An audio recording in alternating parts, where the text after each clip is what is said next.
2 minutes. Standing by for you, sir.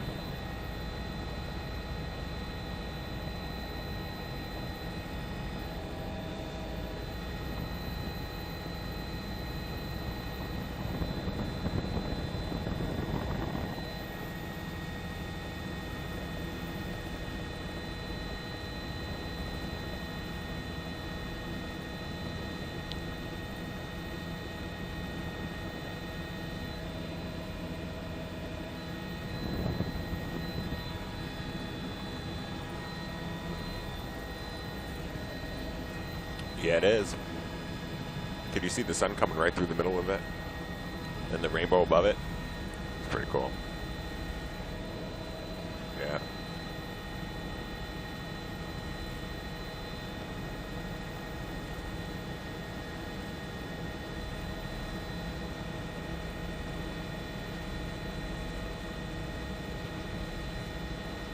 No, they got to bring the body in. Body's still in the hearse as far as I know.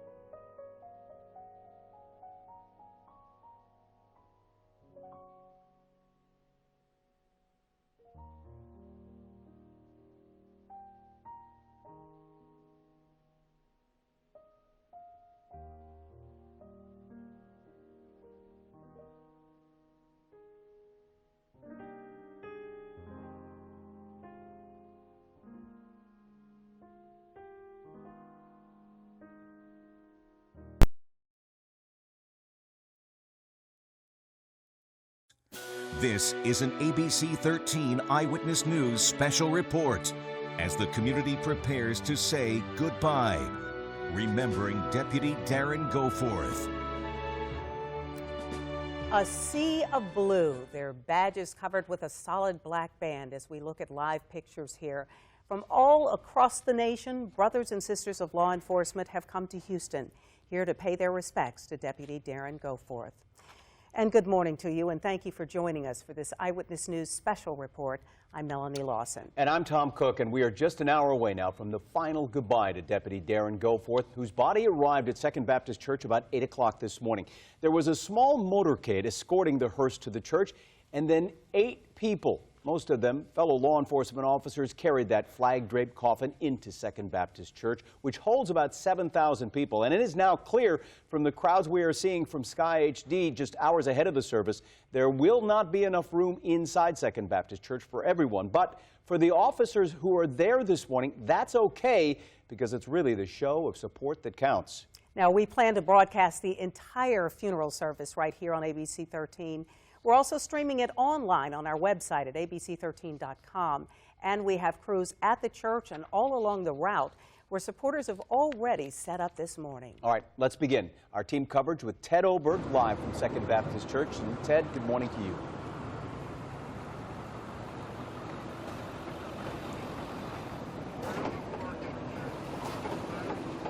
Tom, good morning from just outside Second Baptist Church. You can see the church behind me, the worship center filling up, but what is more impressive is what's going on out here and has been going on for several hours now. We arrived shortly before 8 and it has been a steady stream of traffic, most of them with police lights blinking, police officers from New York. We've seen some from New Mexico, of course, from all over the Texas area, San Antonio, Dallas, Lake Charles sent a large contingent of officers from Louisiana, all of them intending to file into the worship center here as the service begins in just about an hour. Of course, all of it to honor the life of Deputy Darren Goforth and show his family, his widow and 2 children, just how much his service meant to this community.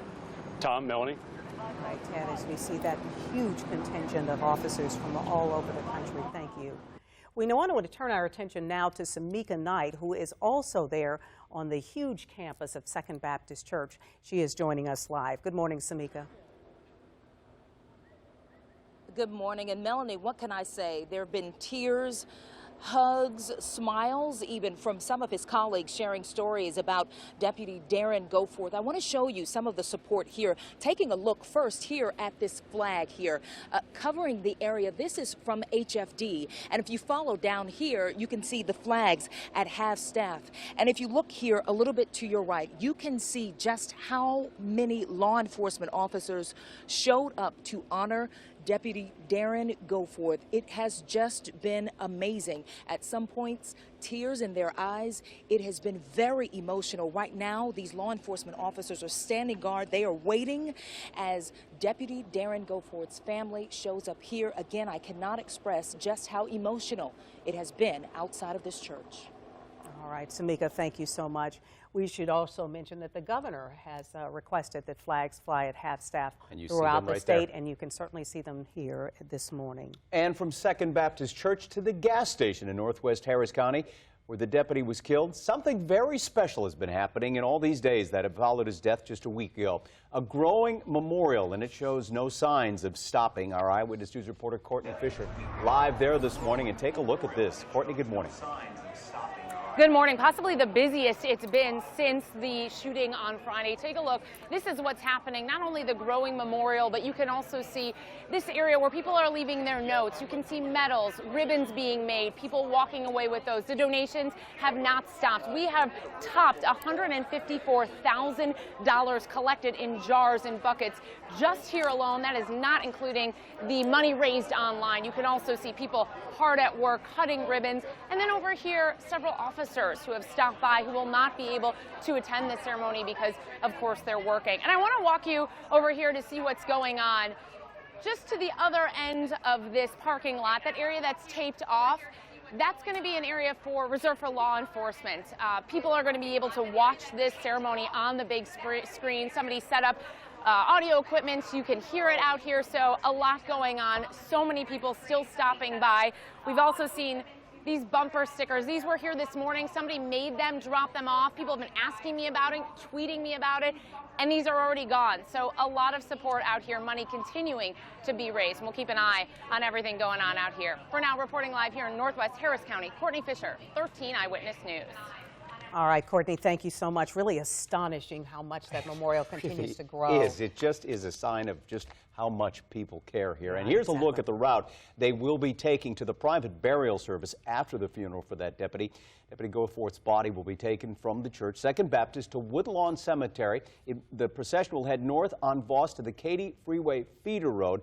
And for anyone planning on trying to line the street there to pay your respects, be aware that Voss is 2 lanes in both directions, and there is not much room.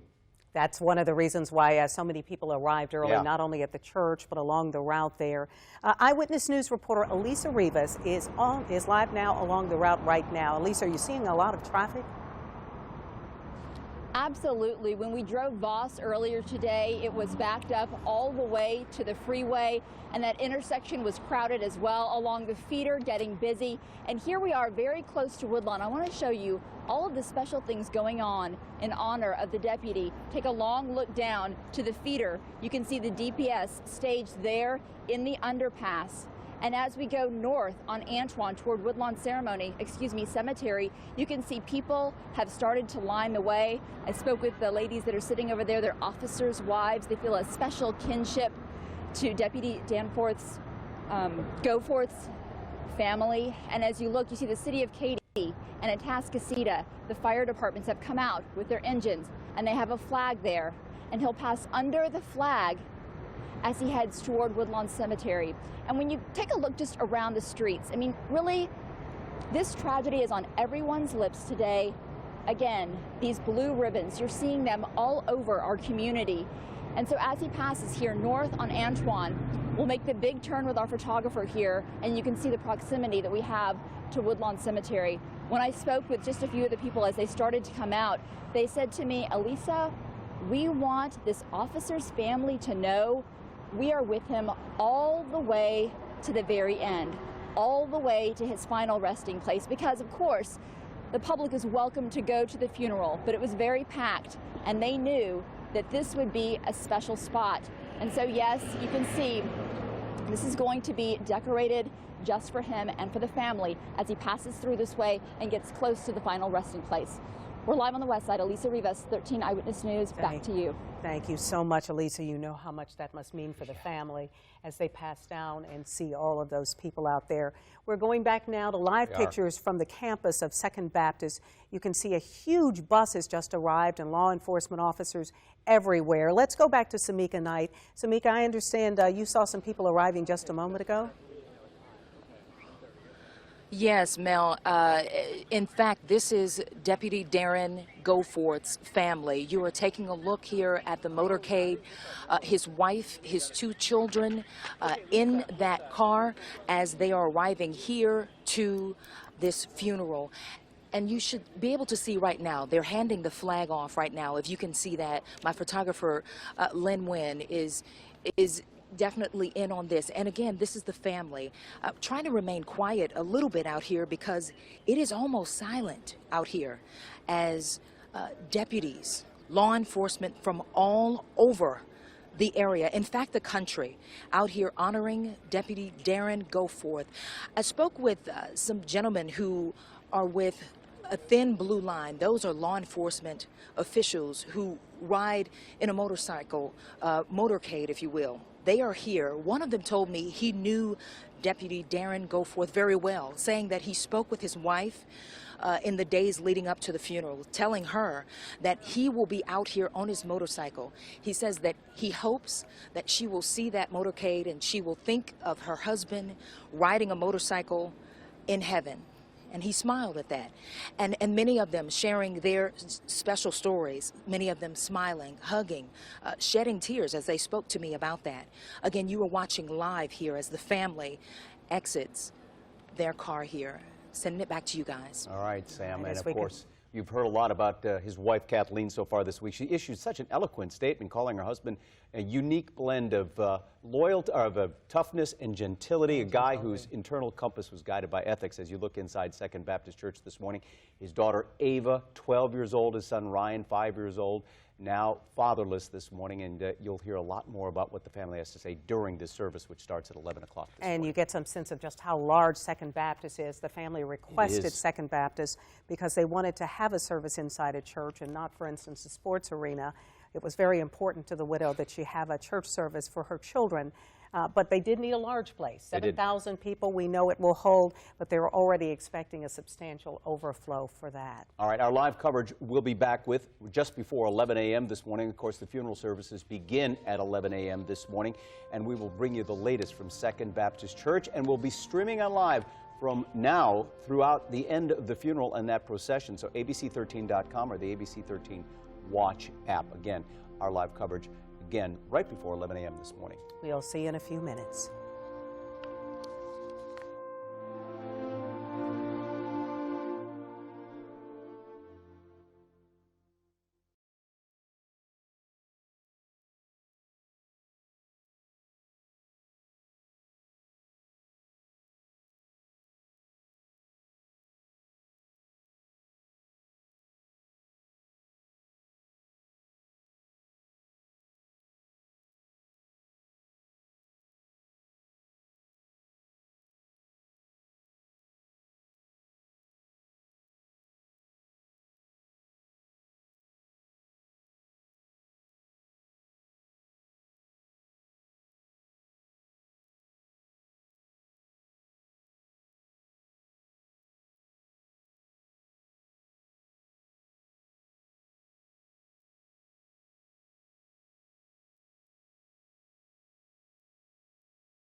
Right now you are watching live coverage online here of the funeral service, really the prelude to the funeral service for Deputy Darren Goforth. We are watching his family as they come into the church.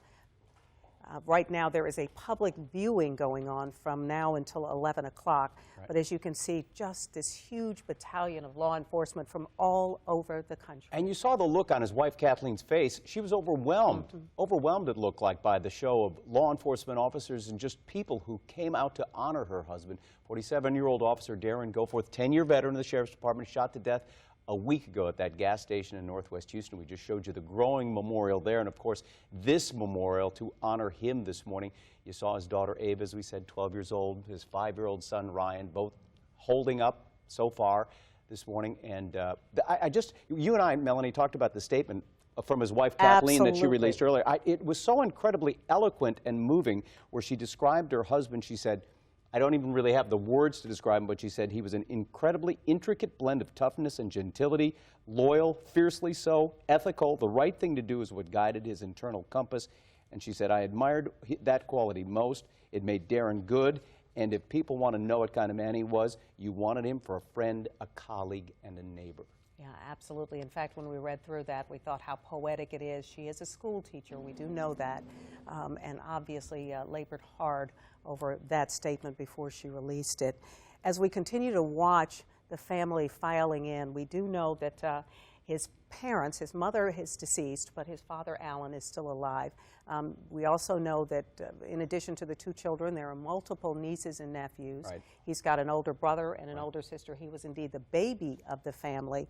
And Darren Goforth really came to law enforcement late in life. He did. was 37 when he decided he wanted to become a sheriff's deputy, and 39 when he completed the academy, the oldest in his class, and kind of a rarity in law enforcement. Most of the time, younger people. Right. But all of his friends, a former mechanic, now turned deputy. Right, worked for his family's crane business for a while. And all of his friends said he took to law enforcement like a fish to water. He just felt as though this was a way really to serve his community and to know more about the people, his neighbors. Even at that gas station where he was so tragically gunned down, it was a regular stop for him. He was there almost every day. He covered that part of the county, Northwest Harris County, and was well known to everybody there who worked in the area or who stopped by on a regular basis the way he did. Yeah, and the 10th law enforcement officer across this country shot to death in the last 3 months. And to put it all in perspective, he is the 24th law enforcement officer shot to death in the line of duty so far this year. 84 officers across the country have died in the line of duty, but most of those have been involved in traffic accidents, a couple in assaults, a couple have died by heart attack or other causes, illnesses, while they were on duty. But 24 shot to death so far this year, and he is the latest. No, I take that back. Actually, the officer in Illinois is the latest, who was killed Monday by 3 men who are still on the loose this morning.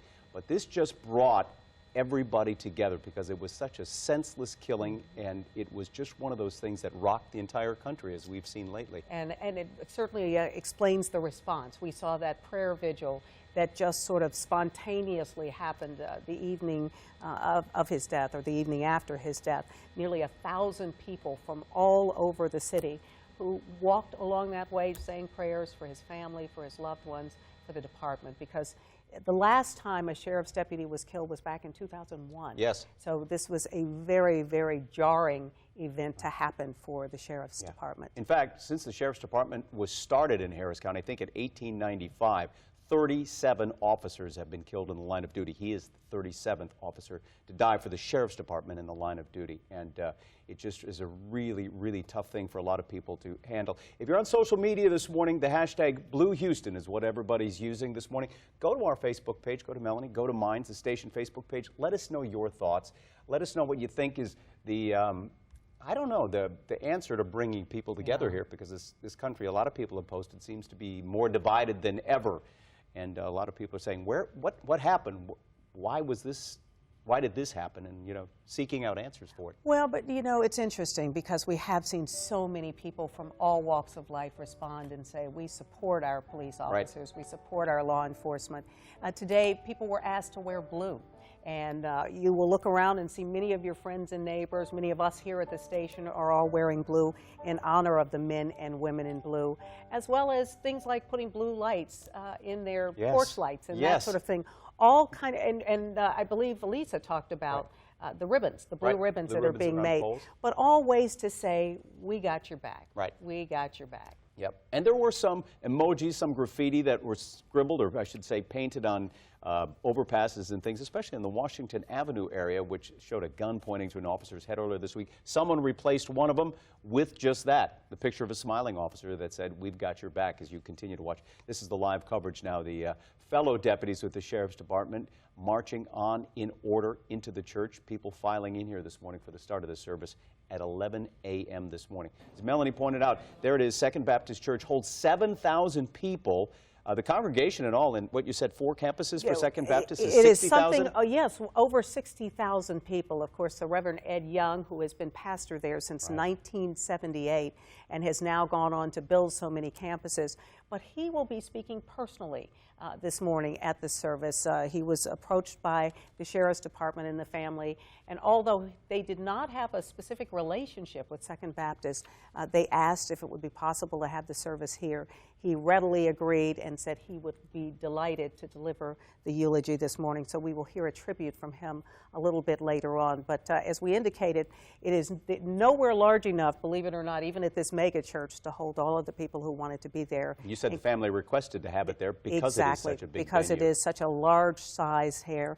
But there will be people who will be able to watch in overflow areas. Certainly there will be cameras everywhere, televisions, so they are able to partake in this. And Tom, I have to tell you, it's so emotional whenever you see all these law enforcement officers from all over the country who use their own money to come here and represent their departments to say, whenever we lose a brother or sister anywhere in the nation, then that's a direct affront to all of us, and we need to be there to support them. And of course, when you have a funeral like this, it takes officers off the streets, and you always have departments from around the country coming to the place where that officer was killed to fill in on the streets just for those 2 or 3 hours during the funeral, during a memorial service for the police officer. Let's give them a quick glimpse of what you can expect during this memorial service today. I know the honor guard will give the final salute as they face the casket at the beginning of the funeral. There will then be a song and a greeting and a scripture. Of course, as you said, the Reverend Ed Young will address the crowd. So will Lieutenant Don Saville, who is the chaplain of the Harris County Sheriff's Office, and then, of course, the sheriff himself, Ron Hickman, will be giving a eulogy to his slain officer. We'll also get a chance to hear from a childhood friend who is a fellow deputy. They have known each other since really the Goforth family moved to Houston. Darren Goforth was just a little boy at the time, and this best friend met him when they were in the 4th grade. Roland De Los Santos, and they have been friends ever since. So we will get a chance to hear from him about his lifelong best friend. But they were one of those families who weren't from Texas, but got here as soon as they could, right. as we say, and once they came to Houston, never left, really made this their home. Yeah, that's right. Well, actually, Deputy Goforth grew up in Ohio and then came to Texas, as you say, as fast as he could. And, of course, he was here for so many years, protecting and serving on the streets of Harris County until he was gunned down a week ago. The final thing will be a flyover after the church service, and then that procession to Woodlawn Cemetery, where he will be laid to rest. And really a flyover, what they call the missing man Right, formation. with the police helicopters. Yeah, we often see it with planes, but as you mentioned this time, it will be police helicopters, and often one of the very most moving things that will happen in the course of a service like this. And one last thing, we will hear his final roll call, which is also extremely emotional. Yes. The very last time his name will be called over the as radio, part of roll call over the radio, over the dispatcher. Back to Second Baptist Church on the ground. You see Sky to the left. Ted Oberg right there. Now you see him. Ted, good morning to you. What is the latest from the scene? I see the traffic looking a little bit busy behind you.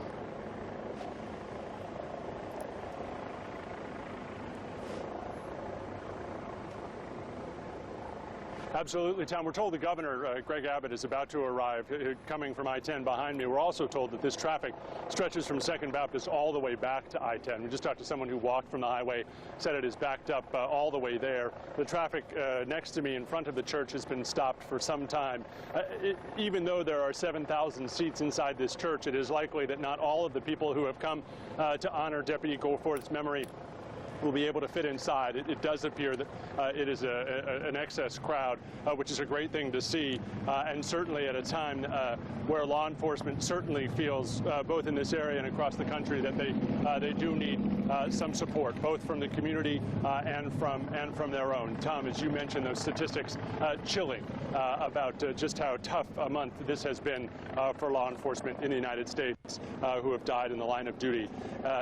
Sheriff Hickman, you mentioned, only on the job for a few months. This is his second line of duty death, the second funeral he will attend as the sitting sheriff. Certainly this one will be very tough for him, and it is hoped that, according to his office, that his remarks, I'm sure you said this, will offer healing both to the community but also to the family. And if you can get any sense from this traffic and from the crowd of officers that have gathered on the lawn of Second Baptist, just how huge an outpouring this is. All of those officers, the closest is Missouri City, but as you work down the line, officers have arrived from Hayes County up there, Hardin County, Lake Charles, Calcasieu Parish in Louisiana. A bus full of Dallas police officers came a short time ago, and they have run out of space to park, which is why they're now up on the median on Voss here in front of Second Baptist Church. A short time ago, I'm sure Samika showed that to you, but there were hundreds of deputies and officers just in front of the front door of the church, all saluting the family as they came in. And you know, obviously there's sort of the din of car motors out here, but it was absolutely silent as all of us sort of that unfold. And it's hard to tell if we're going to be able to hear or share in the memorial service from out here. But I think to some of the law enforcement officers who've come by, what they told me was that they're not necessarily here to see and hear what goes on inside that church, but to show the family how much Deputy Darren Goforth's sacrifice means to this greater community of law enforcement officers. So we'll be here as the church begins to fill up and people, I suppose, sort of gather out here to hear. There are some speakers set up. But for now, back to you guys. You know, Ted, one of the things that Samika mentioned was just kind of the silence around there, and especially considering how many people there are arriving at this point. Are you noticing the same thing?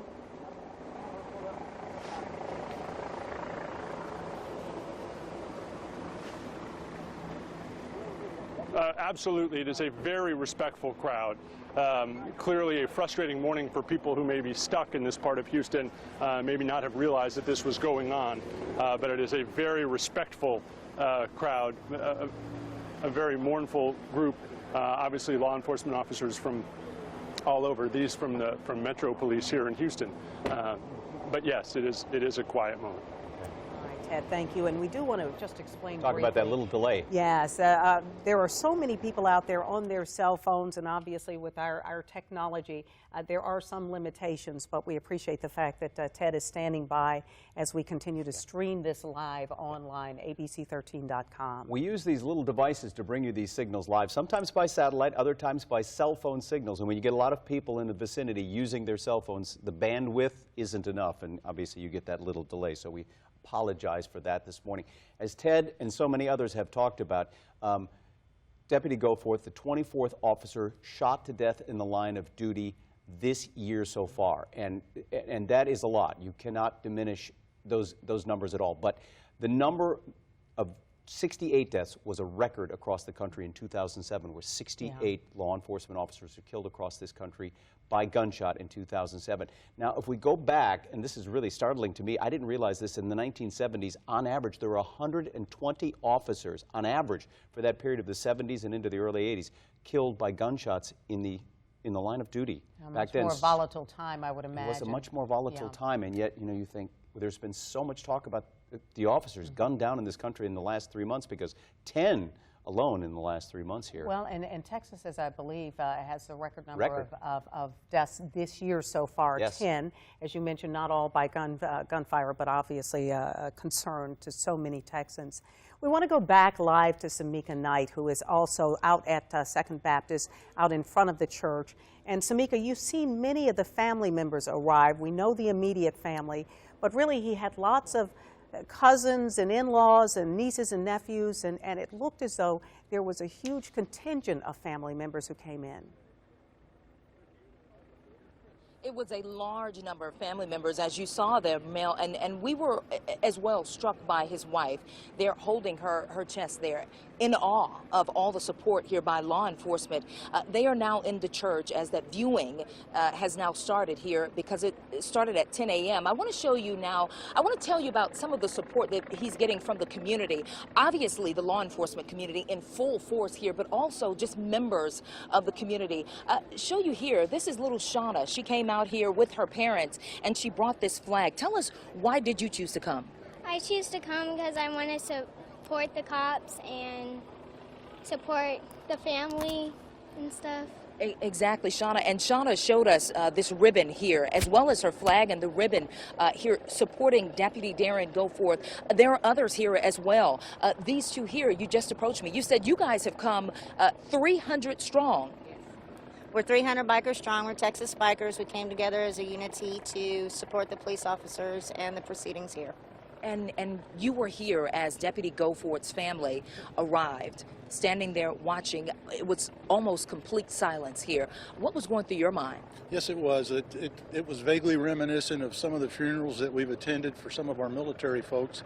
And it's a quite surreal situation. A lot of the people around showed a lot of remorse, a lot of sorrow, and it's just not a good day for the American public.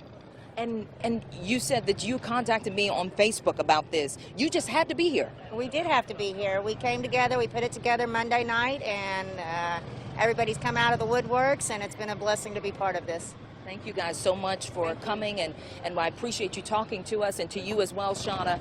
So many members of the community you can see coming in now, so many law enforcement.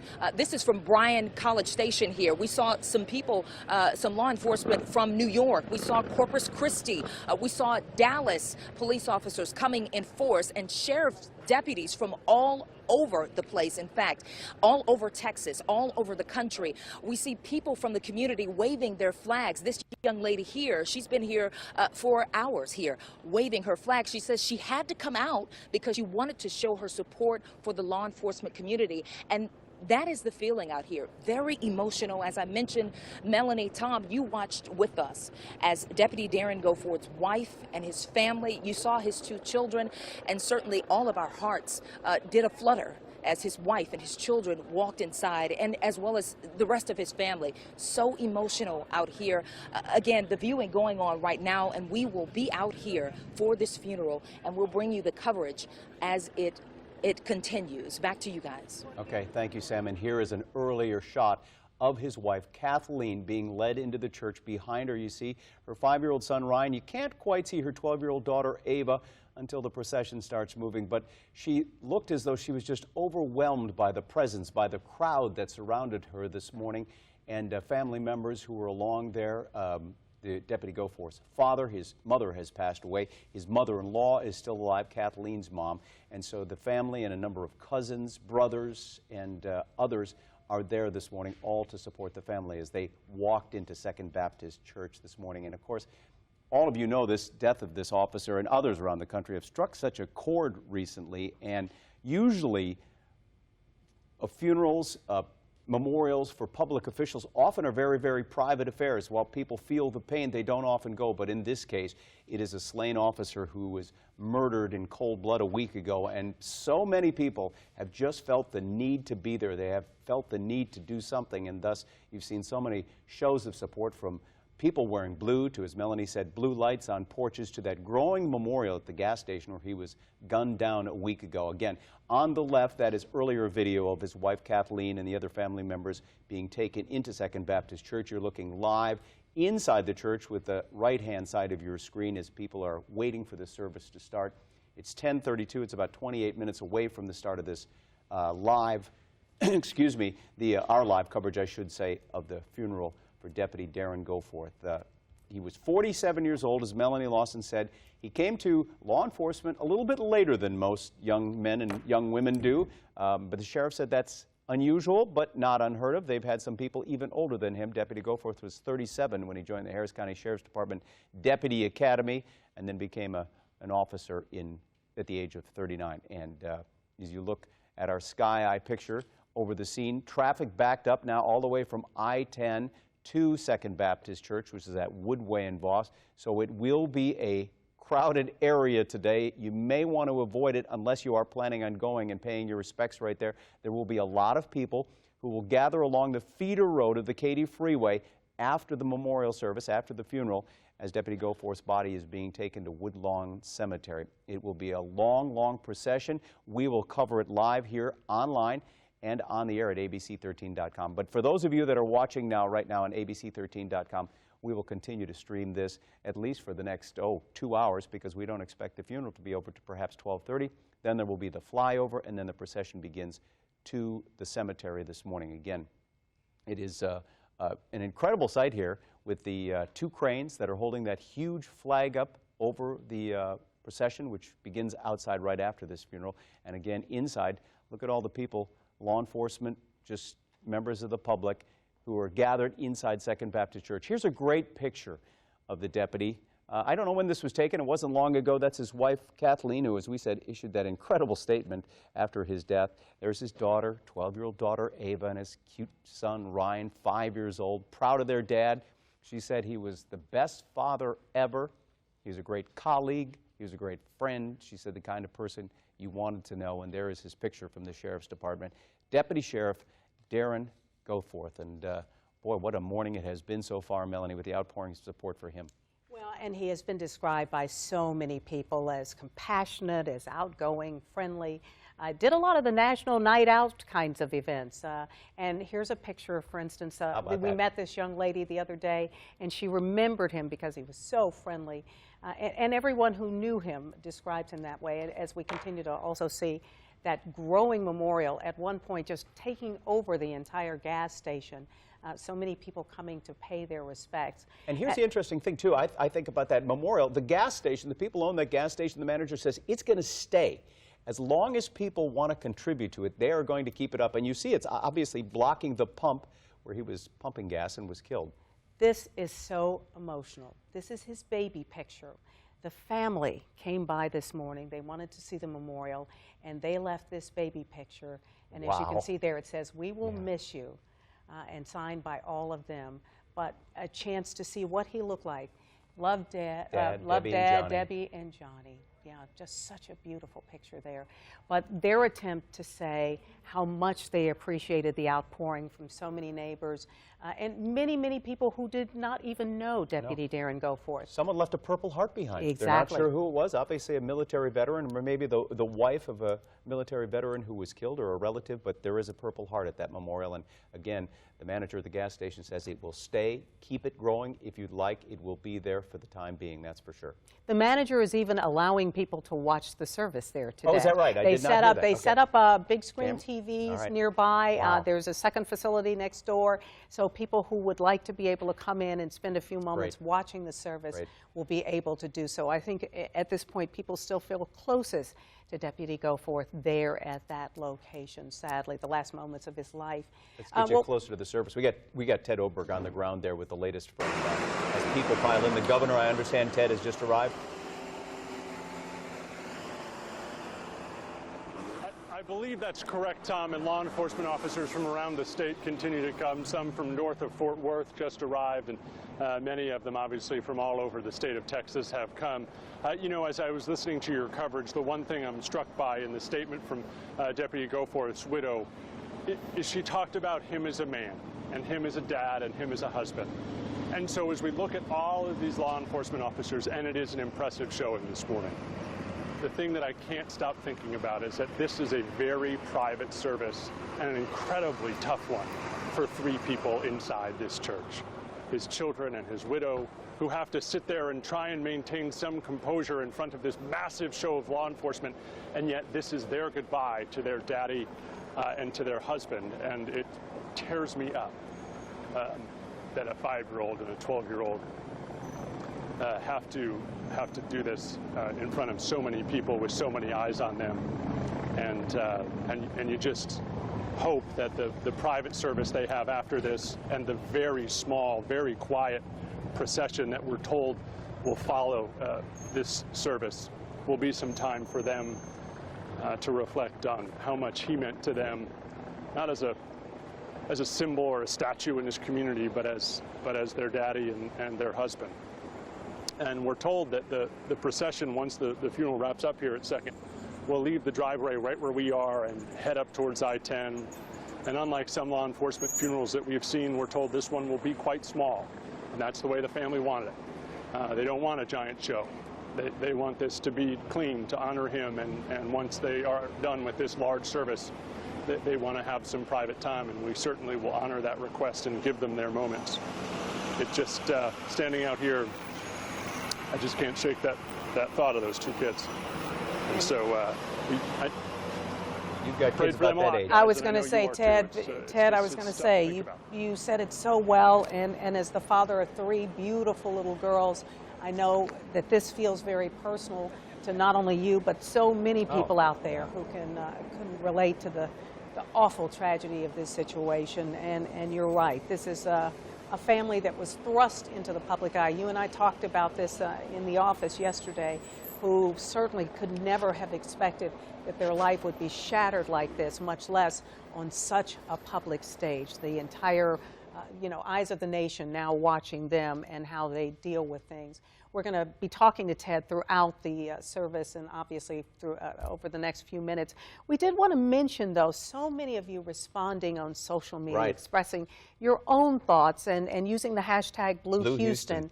And we've seen a few of them come in. For instance, from the Art Institute, they just say, we want to express our sincerest thank you to all Houston police and to the Harris County Sheriff's Department for their dedication to our safety. And yes, and then there's another one, wearing blue in honor of law enforcement officers everywhere. We've seen so much blue today, Tom. Yeah, people posting actually the picture of Deputy Goforth on theirs. A lot of people saying this is what America should do, come together. A number of people posting their own pictures on there, all dressed in blue. Entire families on our Facebook page sending us pictures, and on Twitter, all dressed in blue. Wearing blue, says this one. Backing the blue is another popular hashtag. Somebody said, our Dallas brothers are on their way to show their support. Hashtag unity, hashtag blue family, hashtag thin blue line. And here's one that's just very personal from Pink Teacups. What a great handle. Thinking about HPD and Officer Goforth's family today as he is laid to rest. My thoughts and prayers with them. And as you mentioned, so many officers here from all over the country. We see the Dallas officers, another family. We stand with law enforcement. We support them. Preparations already underway as we see the flag there on the crane, and then two handsome young men just saying, supporting Deputy Goforth, Blue Houston. So many people are taking pictures in that vicinity of Second Baptist Church, not only of the crane, but of the crowds outside and themselves as they maybe go to the feeder road along the Katy Freeway for that final procession to honor him. And then they're posting those pictures with the hashtags. And Blue Lives Matter is another popular hashtag on there. Somebody is wearing their own black band across their shoulder that says hashtag Blue Houston. It's actually a black ribbon, obviously. Houston police officers blacking out their badge with the band.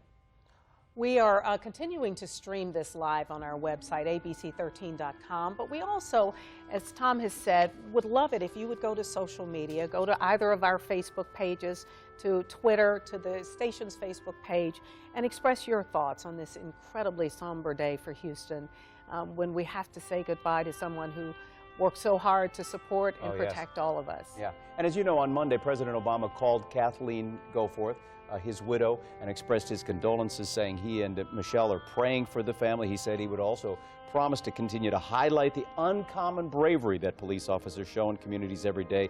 As the president said, they are putting their lives on the line for all of us. So there has been a show of support, not only from the President of the United States, but really from around the world, as you've seen people from other countries say, you know, we're with you, America, where we stand behind your police officers. And of course, much talk about the gun violence in this country that has claimed so many police officers' lives recently, 10 in the last 3 months. We are looking live right now at Second Baptist Church, and what strikes me now is the church is full. Yep. We are just minutes away from the beginning of the service. In fact, we will be live on air in just a couple of minutes, but you can see that enormous choir there. You certainly see all the law enforcement officers as they continue to stand guard there by his flag-draped coffin. In fact, they are changing out officers every 15 minutes. That is part of their honor guard as they continue to stand. The family now are about to be in place. They will be coming in just a moment. But one of the things that Second Baptist did, as we mentioned, the family requested that it be there. And one of the things they did was to suggest songs for the family, soloists. So we are going to be hearing some very, very moving solos in just a few moments. Also, their orchestra has been made available for the family today. And as you can see here, just crowds of people there, many of them in uniform, standing in honor of Deputy Darren Goforth. Well, the Sheriff's Office has 2,200 employees now, actually about the same number that they had 4 years ago. A lot of people have talked about the understaffing, both of the Sheriff's Office and the Houston Police Department, which has about 5,200 officers, about 400 less than there were a number of years ago, 4 years ago or so. Tom Abrams did a wonderful report this week on trying to solve those issues of understaffing. So again, 2,200 employees, and many of them in that church this morning. And we should mention 7,000 seats, but no way it will be able to hold everyone. So we're expecting a large overflow crowd. And as both Ted and Samika have indicated, they're even going to be there's going to be audio and video so people can see even out in the parking lot. We're going to take a quick break. We'll be back in just a few moments. We'll join you live on ABC 13.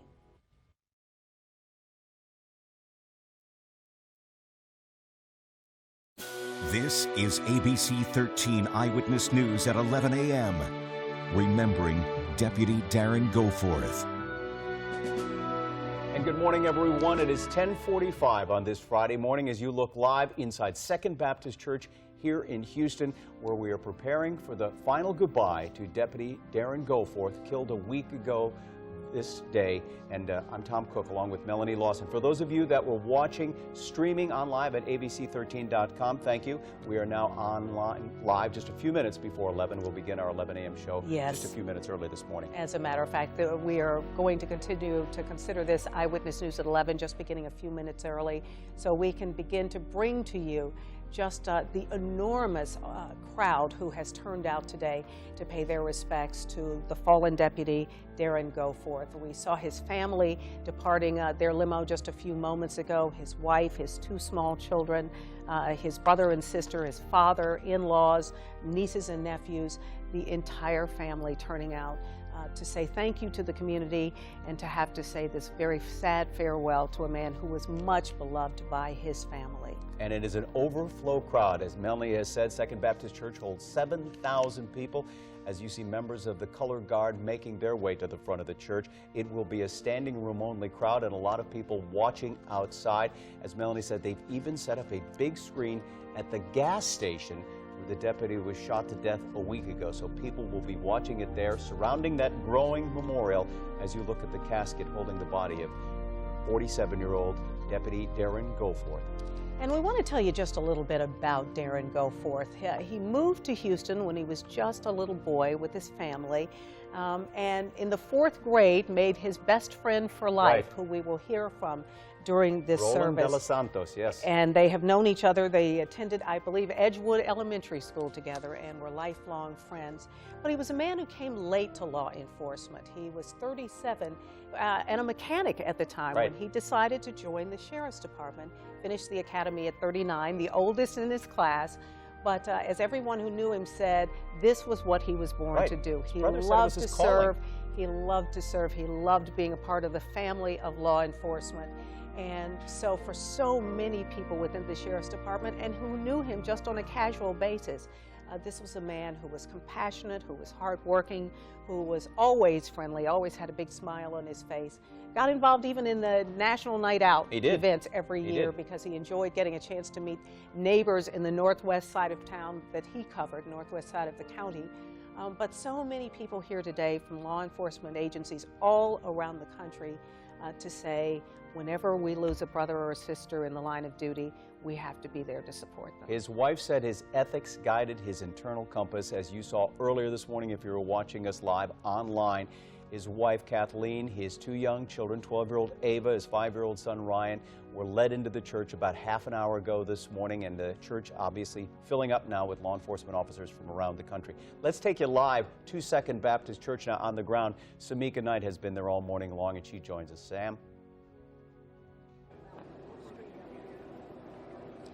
Well, Tom, as you mentioned, we are outside of the church, but I was struck. I could hear in my IFB, my earpiece here, I could hear music from inside the church, and I heard a hymn, and it just struck me. It is well with my soul. That is one of the hymns being played. And as that hymn was being played, I saw a deputy walking in with his wife clutching her purse, but as she saw all of the deputies, as she saw the flag flying, she was in tears. It is very emotional here outside of the church and certainly inside the church. So many law enforcement officials here showing their support, but not just law enforcement, who, by the way, say today they are all one big family. They say today there are no deputies, there are no police departments, they are all one big family. But also the community is out here. I want to show you some people here. They came out, they brought flags, and they brought these blue balloons, and you can see the flag there. The flag that just beyond us there with a thin blue line, that represents support for the police department. Those balloons, those blue balloons, showing support for the police department. And also, I just met Tom out here in the parking lot. Tom and his wife, they're both wearing these blue shirts, both of them from Houston, and you came to just show support. Yes, and express sympathy to the Goforth family.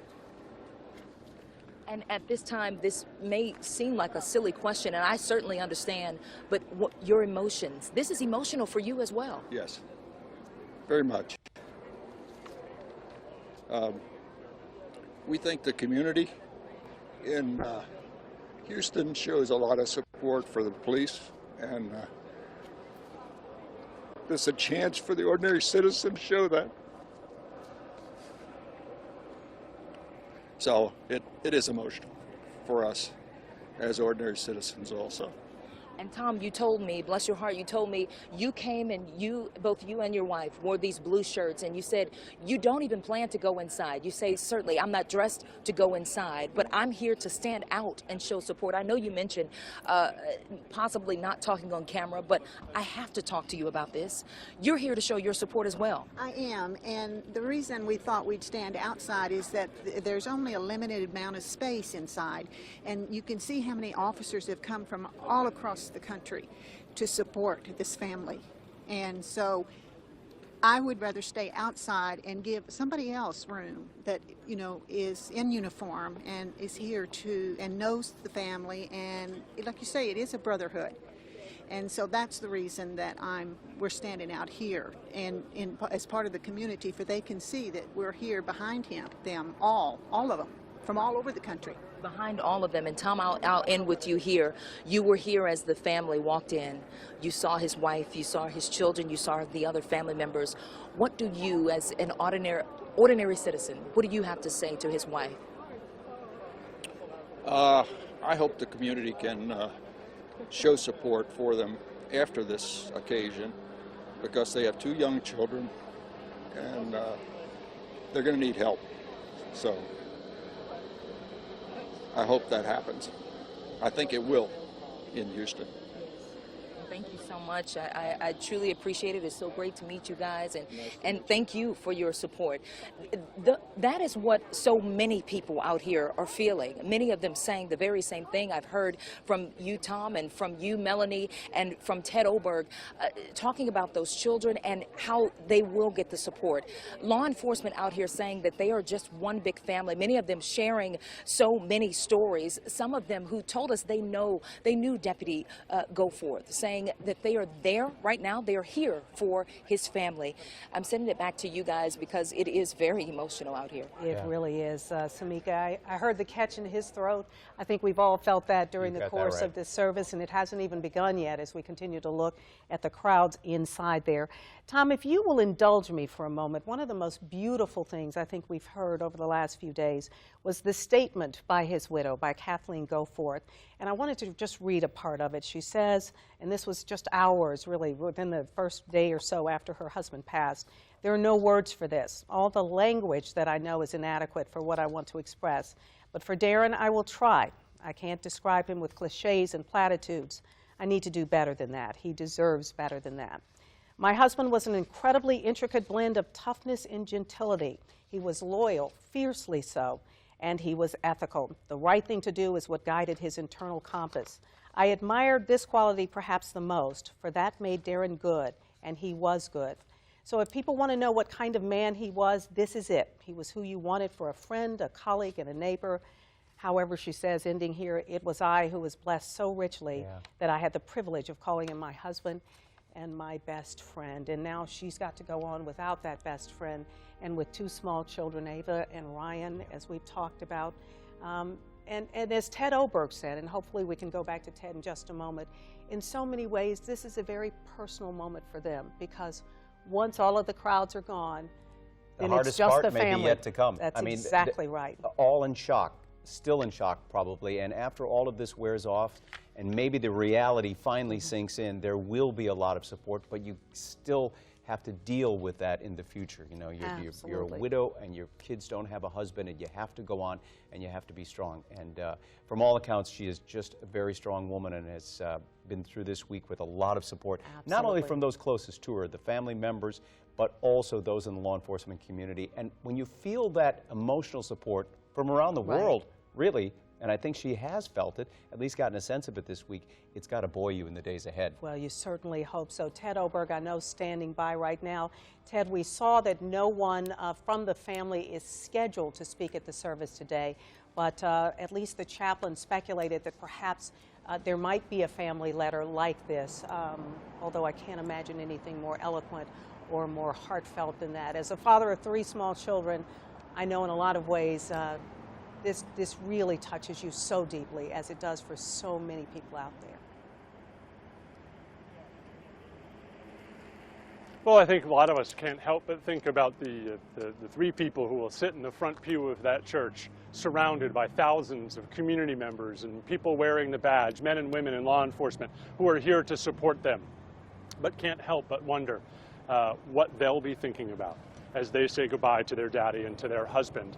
And certainly here outside the church, Melanie and Tom, and for those of you who are just joining us, this absolute sea of law enforcement has just grown over time. We got here about 7:45, and since then, and even now, just minutes before the funeral begins, law enforcement officers from around Texas continue to come.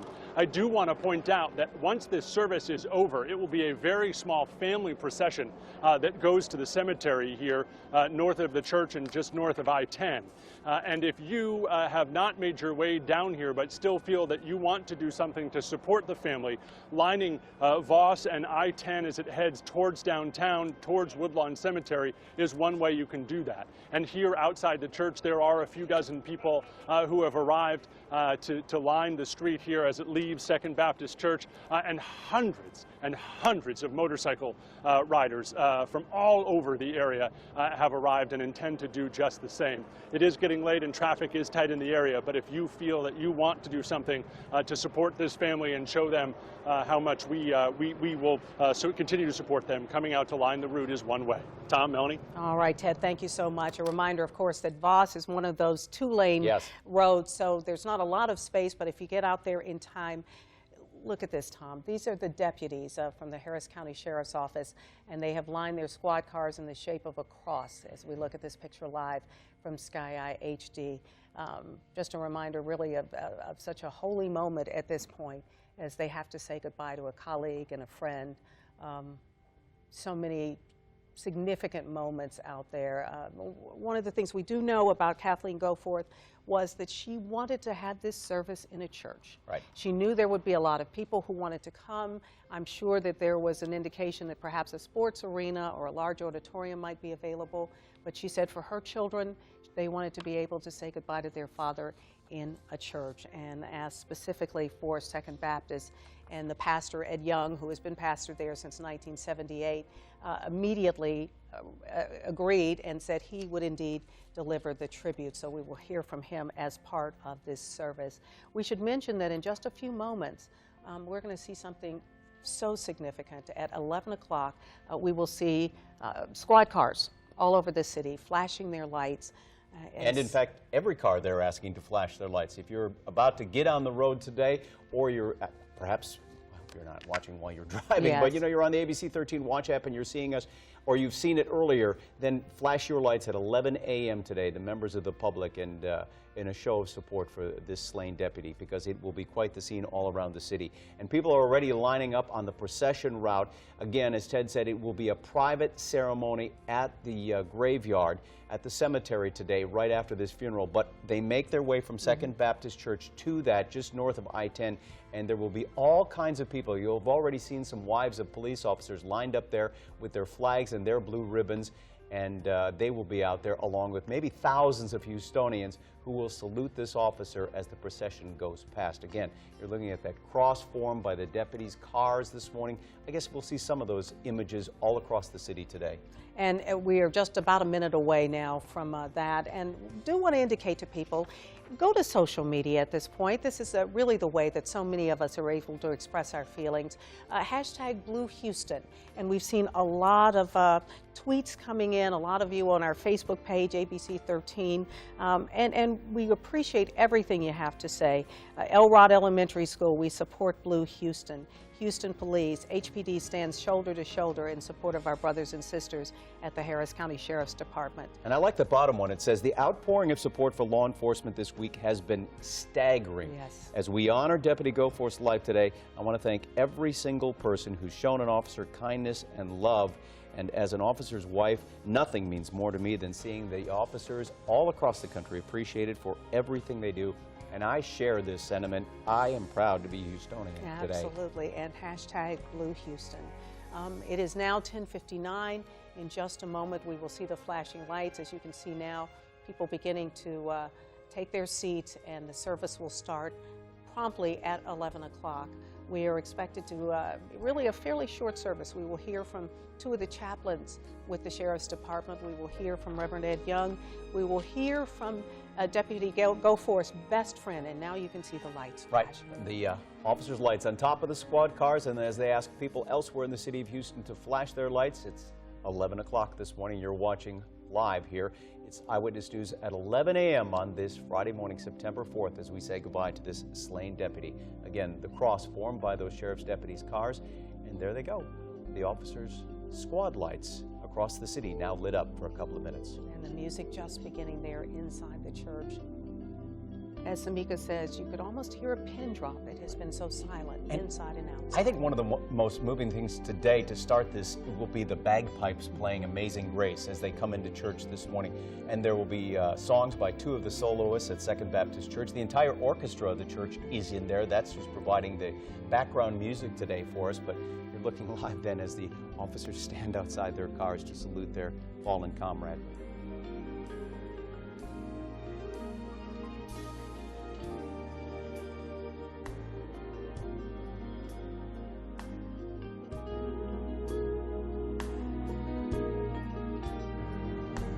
Get a sense of just how full the church is. 7,000 seats inside, but we know that they are going to have to make use of their overflow facilities.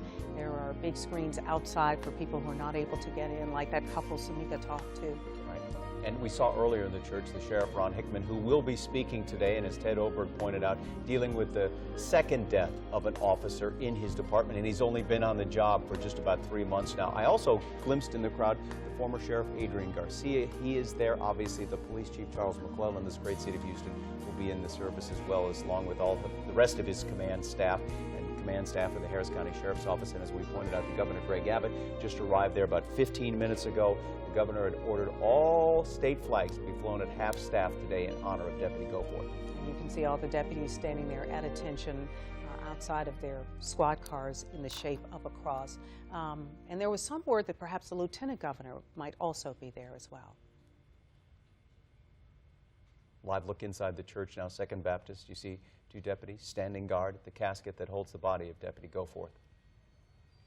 They are part of the honor guard, and they've been switching out every 15 minutes, but at all times, at least two standing there. And now the bagpipers and Amazing Grace.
Sheriff's Department's honor guard offering a final salute.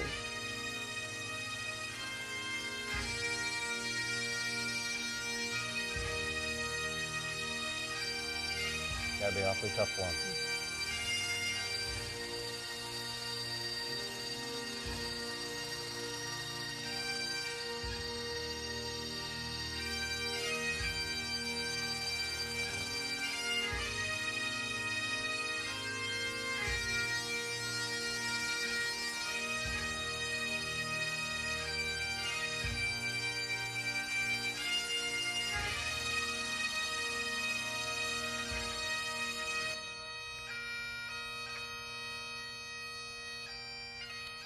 Now to the first of two solos by two of the church soloists. The first, Betsy Sanders. Singing I Can Only Imagine.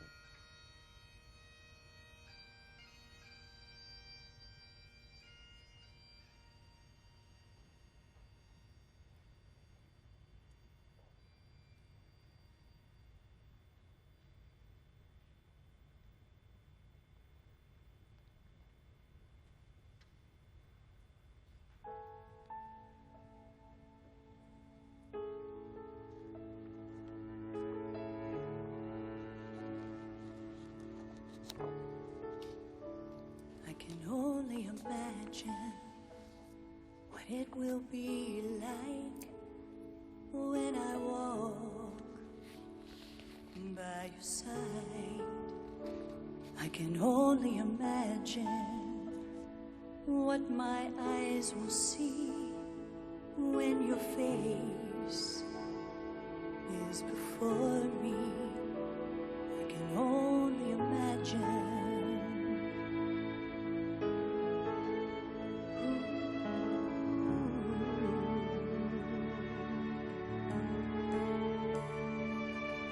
Surrounded by your glory, what will my heart feel? Will I dance for you, Jesus? Or in awe of you be still? Will I stand in your presence?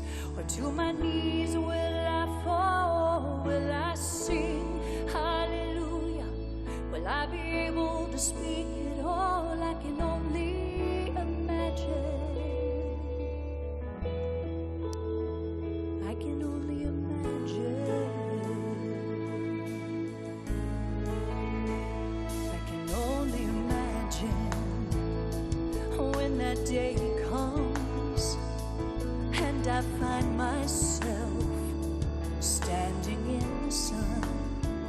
I can only imagine when all I will do is forever worship you. I can only imagine. I can only imagine.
can only imagine when all I will do is forever, forever worship you.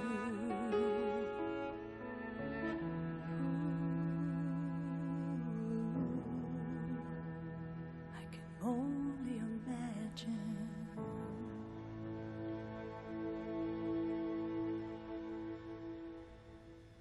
Now we're going to hear from Lieutenant Don Savell, chaplain with the Harris County Sheriff's Department and family liaison, meeting Join me as I pray. Well, Father God, creator of all we know and all we see, we come into this place this morning, but our spirits run to you, Heavenly Father. Though we come in this place with heavy hearts and we've gathered and we have questions that we'll really never understand, we rely on you, Heavenly Father. I thank you for your grace and your mercy, and most of all, your peace for this family, for the extended family in this community, Heavenly Father. Lord, I lift up those that will speak today, dear Father. Speak through them in a way only you can. Speak words of healing and words of peace, dear Father. But most of all, to this family, I just ask for the peace that surpasses understanding. And it's in Jesus' name that I pray. Amen. God is our refuge and our strength, a very present help in trouble. Therefore, we will not fear, though the earth should change, and though the mountains slip into the heart of the sea, though its waters roar and foam. Though the mountains quake at its swelling pride, there is a river whose streams make glad the city of God, the only dwelling places of the Most High. God is in the midst of her. She will not be moved. God will help her when morning dawns. The nations made an uproar, the kingdoms tottered. He raised his voice, the earth melted. The Lord of hosts is with us. The God of Jacob is our stronghold. Darren Goforth, 47, was born June the 19th, 1968, and went to be with the Lord Friday, August the 28th, 2015. He is preceded in death by his mother, Carol, and his father-in-law, Robert. He is survived by his wife, Kathleen, his beautiful children, Ava and Ryan, his father, Alan, his mother-in-law, Wanda, his brother, John, his sister, Debbie, and her husband, Jimmy, brother-in-law, Steve, and sister-in-law, Heather, nieces and nephews, Holly, Jillian, Emma, Eleanor, Scott, Valerie, and her husband, Dan. I welcome you into this place this morning. Though there's many places that we could be, there's no other place that we should be than right here to honor this man, to offer words of comfort and words of peace to this family. And again, I thank you so much for being here. We've come together today to celebrate as well as to mourn the passing of this dear brother. So on behalf of the Goforth family, I thank you for being here. Kathleen over and over and over and over said her words to you, to our extended family, to the community, to this state, and to this nation is that of gratitude. Just absolute gratitude for the outpouring of love and compassion that you have shown this family. We gather to share the grief we all feel, and perhaps in that sharing to find the strength to bear our sorrow and the courage to look for seeds of hope. We don't mourn with those that have no hope, but we have hope in an eternal Father that said, I am always with you and I'll never leave you. This loss is first a profound personal loss to this family and to the friends and to the loved ones of Darren, to those he left behind, a wife, a father, a brother, a sister, and yes, those two beautiful children. Then there's the extended family. You know, I'm caused to remember my graduation day from the academy when the speaker, Dr. Matthews, looked at us and said, "The badge you're about to receive is not yours, it's ours. And what you do with it not only reflects on you, it reflects on all of us." But it's in times like this that I understand that what happens to that badge not only affects one, but it affects all of us. What we say here today is only an inadequate expression of what we feel in our hearts. Our words pale in the shadow of grief, but through this shadow of grief we have a hope. Again, we do not grieve as those that have no hope. To Kathleen, Ava, and Ryan, thank you for sharing your husband. Thank you for sharing your daddy with us. We'll never forget him. We will never, ever forget him. And we find peace in knowing that in this tragic event that took place last week, he left the searing bonds of this earth to touch the very face of God. And for that, we are thankful. God bless you today. And I just ask God's ministering spirit of peace that surpasses understanding to be with each and every one of you. Lieutenant Don Saville, chaplain of the Harris County Sheriff's Department, saying what everybody feels, that we all have been touched by the death of this officer. Here's Rhonda Williams, church soloist, with No More Night.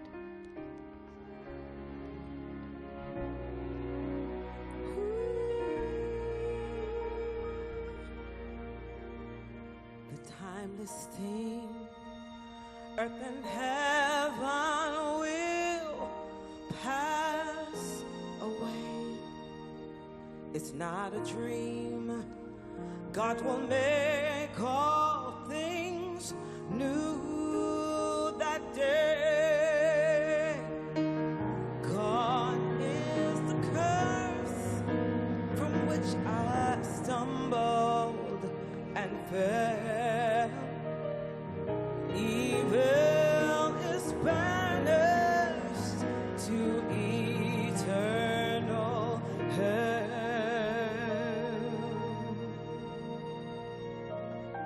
No more night, no more pain, no more tears, never crying again, and praises to the great I am. We will live in the light of the risen Lamb.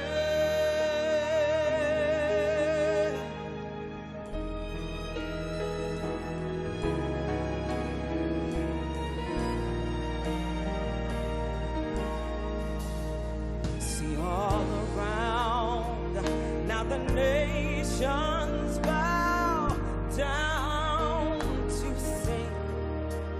The only sound is the praises to Christ our King. Slowly the names from the book are read. I know the King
of the risen Lamb.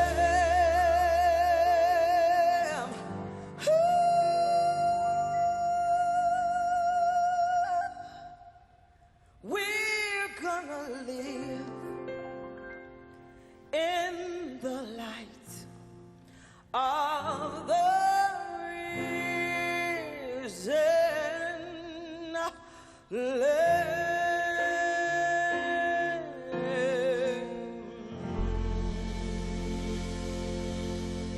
The gorgeous voice of Rhonda Williams. And now the Harris County Sheriff, Ron Hickman.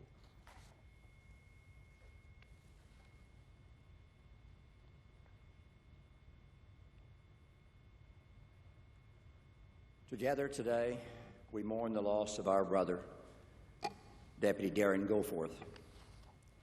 Thank you, Kathleen, Ava, Ryan, for permitting me to share a few brief words addressing the grief and hurt extending throughout the law enforcement community across this country and the community of loving citizens in Harris County at the loss of your loved one. We would like to say thank you to Second Baptist Church and its staff for permitting us the use of this wonderful facility. We also want to thank the many dignitaries and elected officials, from Governor and Lieutenant Governor, County Judge and Commissioners, to state representatives, as well as representatives of Congress and mayors, way too many to name. We also thank the many law enforcement agencies who've come here literally from coast to coast, who come to pay their respects today. There are more than 11,000 of us gathered here today, both in this facility and the other annexes included. As Don said, Darren belonged to two families. His wife, Kathleen, your lovely daughter, Ava, who worshiped the ground he walked on, whose bravery continues to inspire us all. Ryan, who wanted nothing more than to be with his father. He also belonged to the Sheriff's Office family, a family of men and women who are here today, standing beside you forever. By every account, Darren was an outstanding professional with a true calling for service. As a friend and mentor, Darren provided comfort and compassion for those he made contact with and lived his life as a servant to the community. I, like Kathleen and her family, have heard it said 100 times. We are so sorry for your loss. But this is a loss suffered by our community as well. For a deputy who touched so many lives to have been taken from us, it affects us all. For Darren Goforth was one of the good guys, one that made a difference.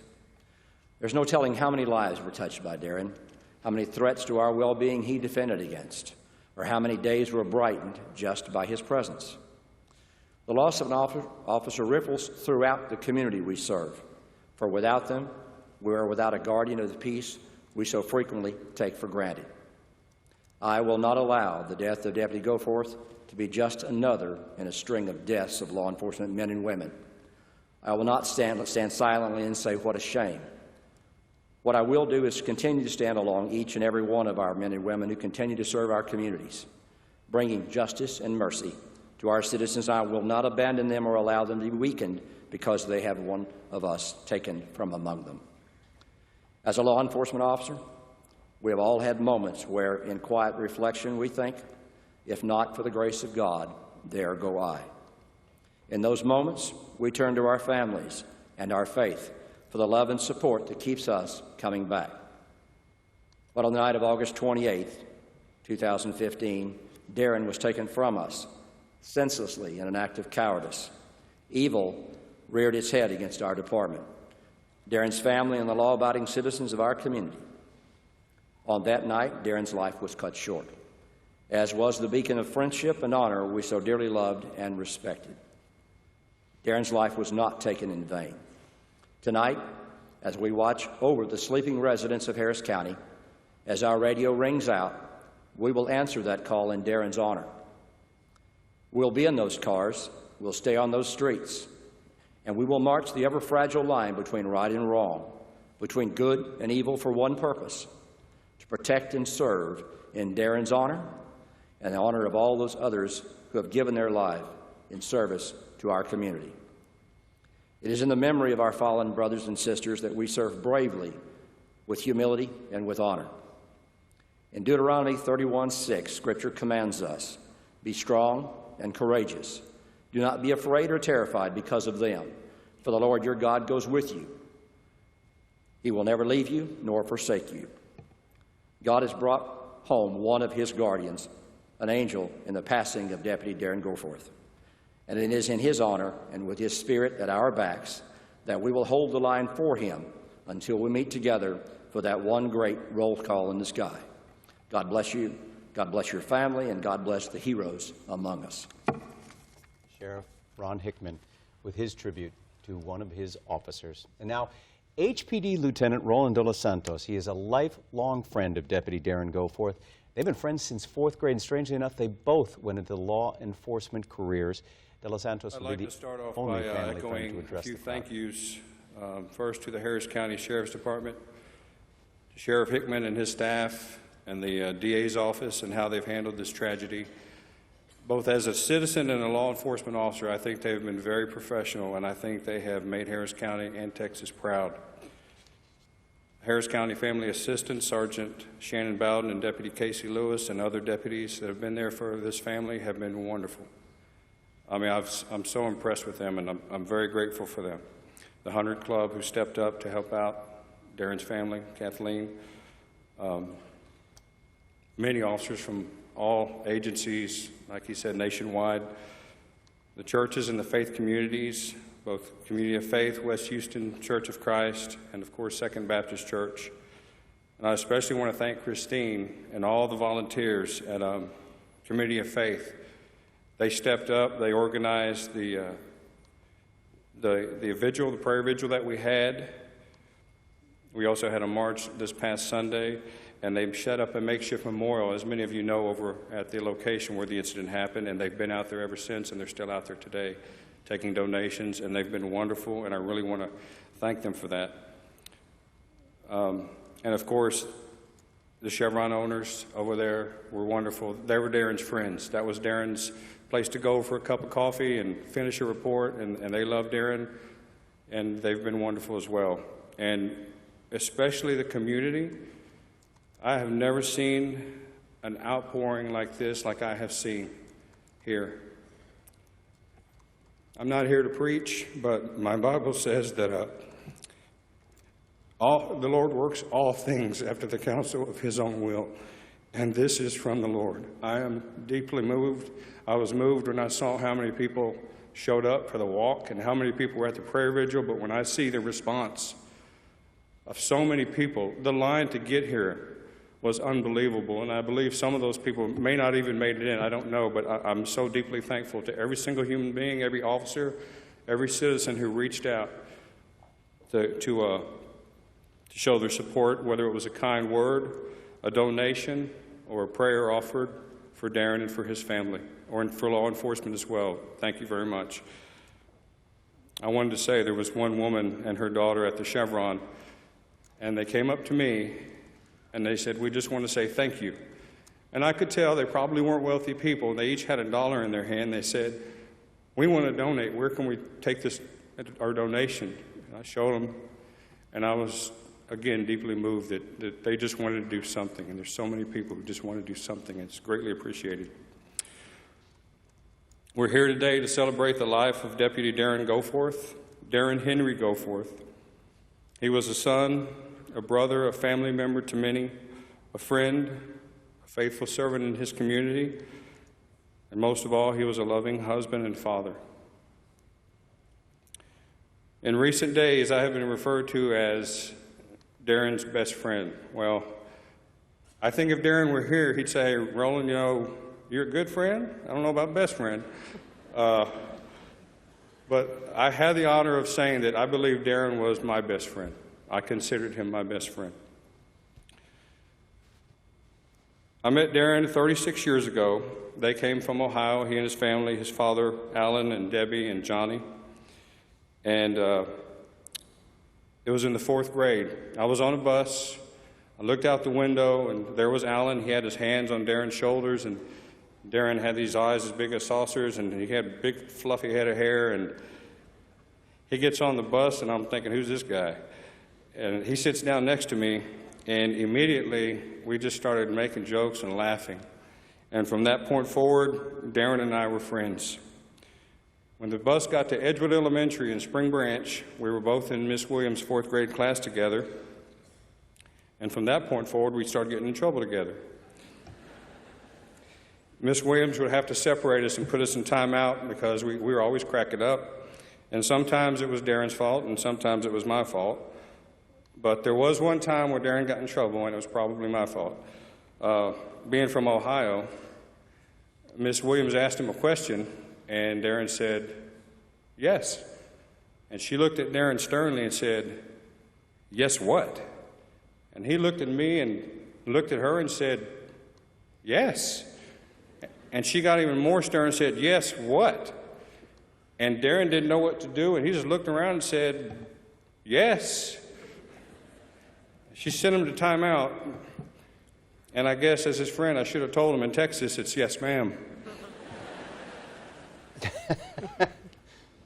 So who was Darren Goforth? Darren loved humor.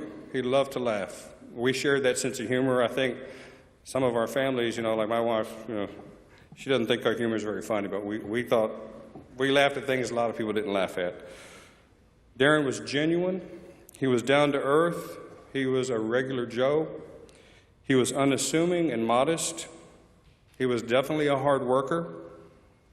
He was independent at an early age and self-sufficient. He was living in a house full of bachelors, so he had to be. For a while, anyway. He was mechanically inclined, and he was good at working on cars. And I'll be honest with you, as his friend, it was good having a free mechanic. I'd always go to there when I had something wrong with my car. And to tell you a story, I moved around a lot as a kid, so I have to kind of place things in time where I was living at the time. And I remember Darren pulled up to a townhome I lived at. So at that time, Darren had to be 13, maybe 14. And he had been in his father's garage working all night to get this big, ugly Cadillac working and running. And he did. And he came to me the next day, and I looked at that thing, and it was a beast. And I was like, Darren, what is that? And he was just as happy as could be. He was smiling because he got it running. And he said, you want to go for a ride? And I said, do you even have a driver's license? He said, no. I said, okay, let's go.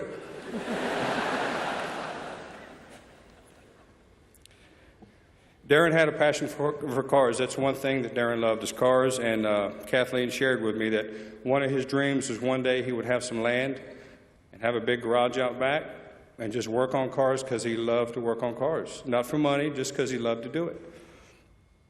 And what I didn't know, she said that Darren's favorite car was a Dodge Charger, the muscle car that they used to have out. Well, the irony is that about a week ago, a little over a week ago, I just changed out from driving a Chevy Impala to a Dodge Charger, and I hadn't got a chance to show Darren, but I do like that Charger. It's a good car.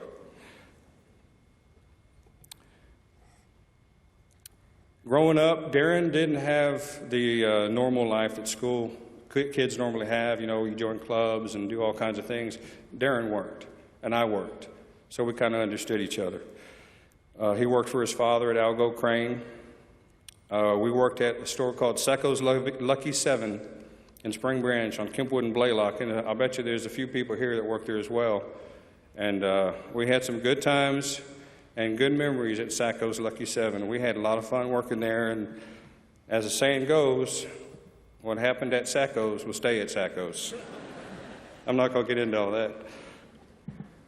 He worked with my brother at a company called Petroleum Bearings. He worked at DHL. I believe we may have some of those people here as well. He worked at FedEx, and probably more, because at any given time, Darren was working 2 or 3 jobs, ever since I'd known him. He was the kind of friend that even if you lost touch, and we did, we lost touch a couple of times during our lifetime, and then we would just, after a few years, we would end up hooking back up and communicating again.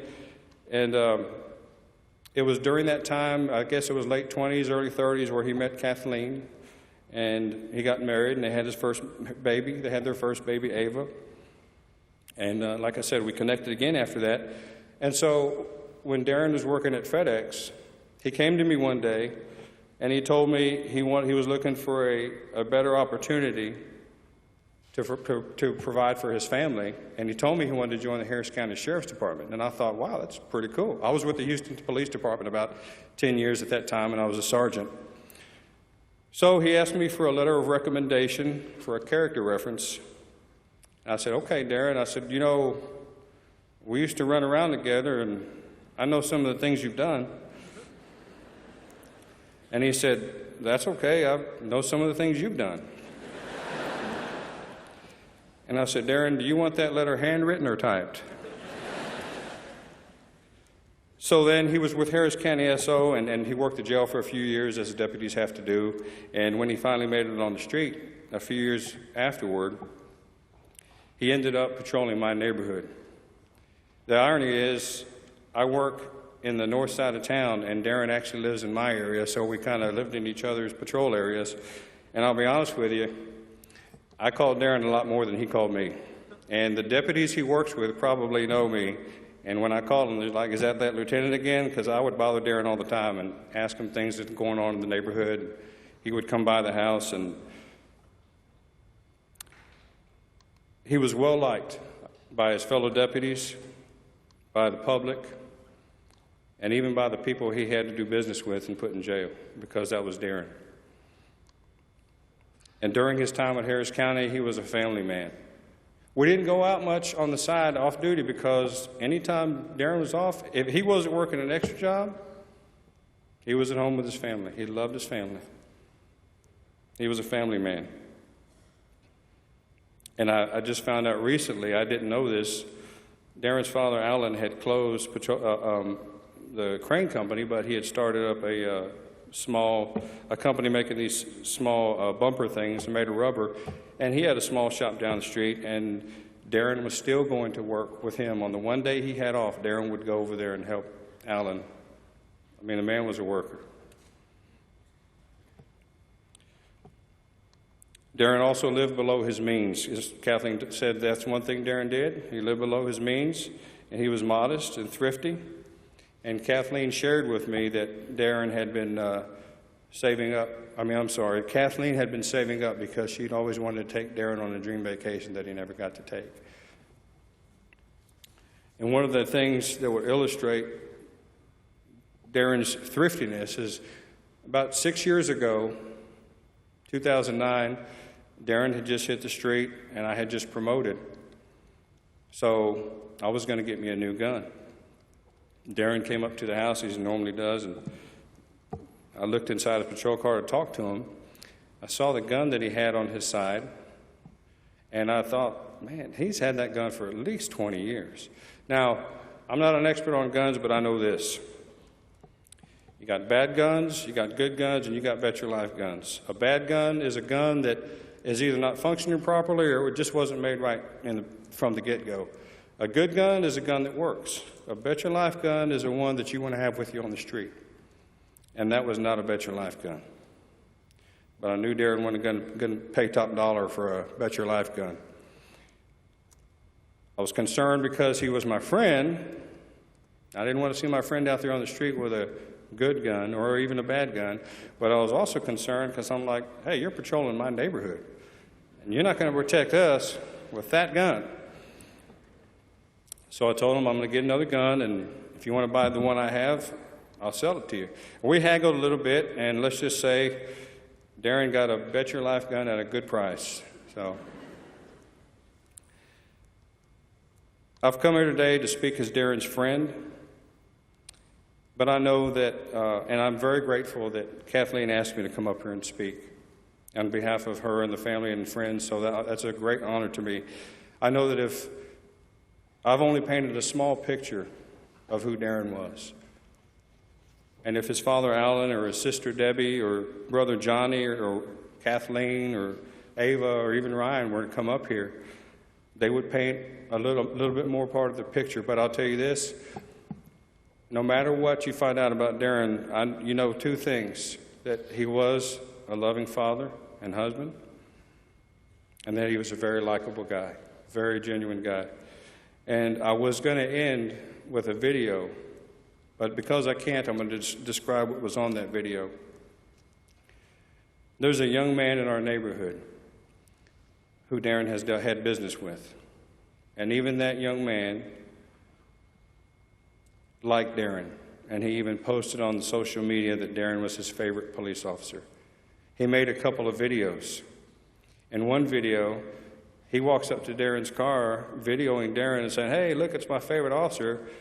So Darren picks up his camera and says, "Oh, look, it's the thief, it's the car thief." And they're kind of...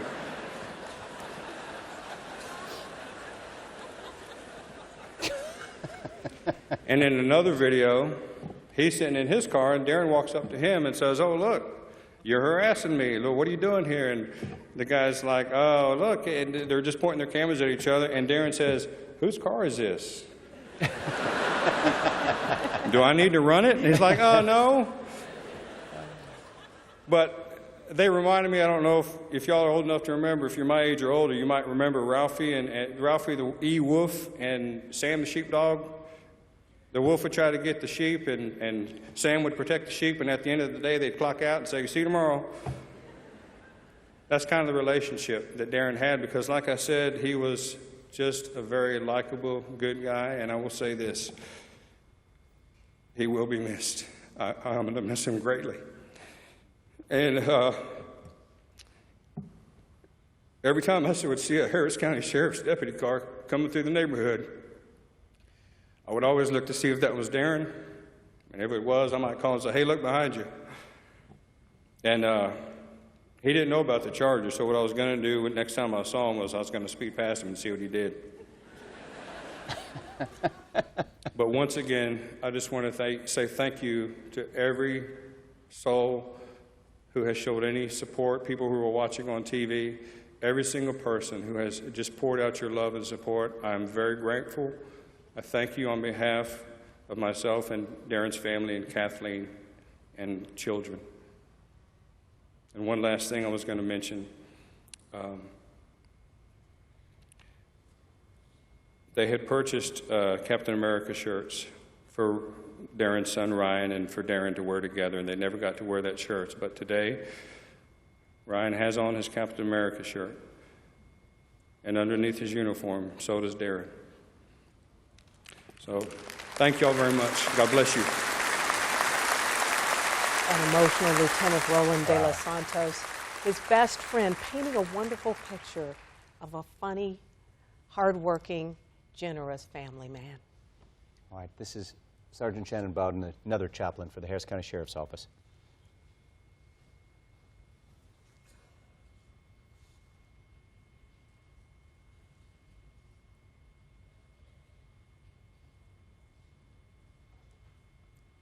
Greeting the widow there. Oh, yes. As she holds his face in her hands. How about him sharing that little secret that Deputy Goforth has his Captain America shirt on today, and so does his son.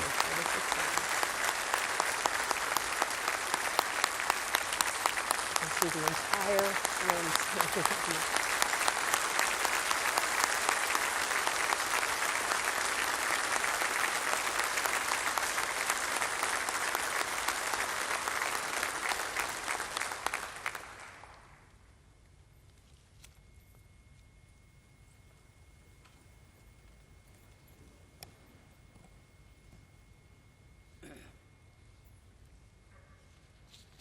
You know, my kids bought me a Captain America shirt too, but they're making fun of me.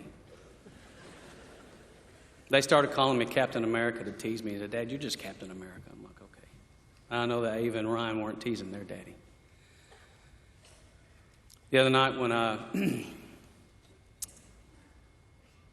when I met Kathleen for the first time as a chaplain, you know, you get that knock on your door, it's time for your husband to come home, and it's not him. And it's a sergeant and a deputy. And Kathleen was really strong. And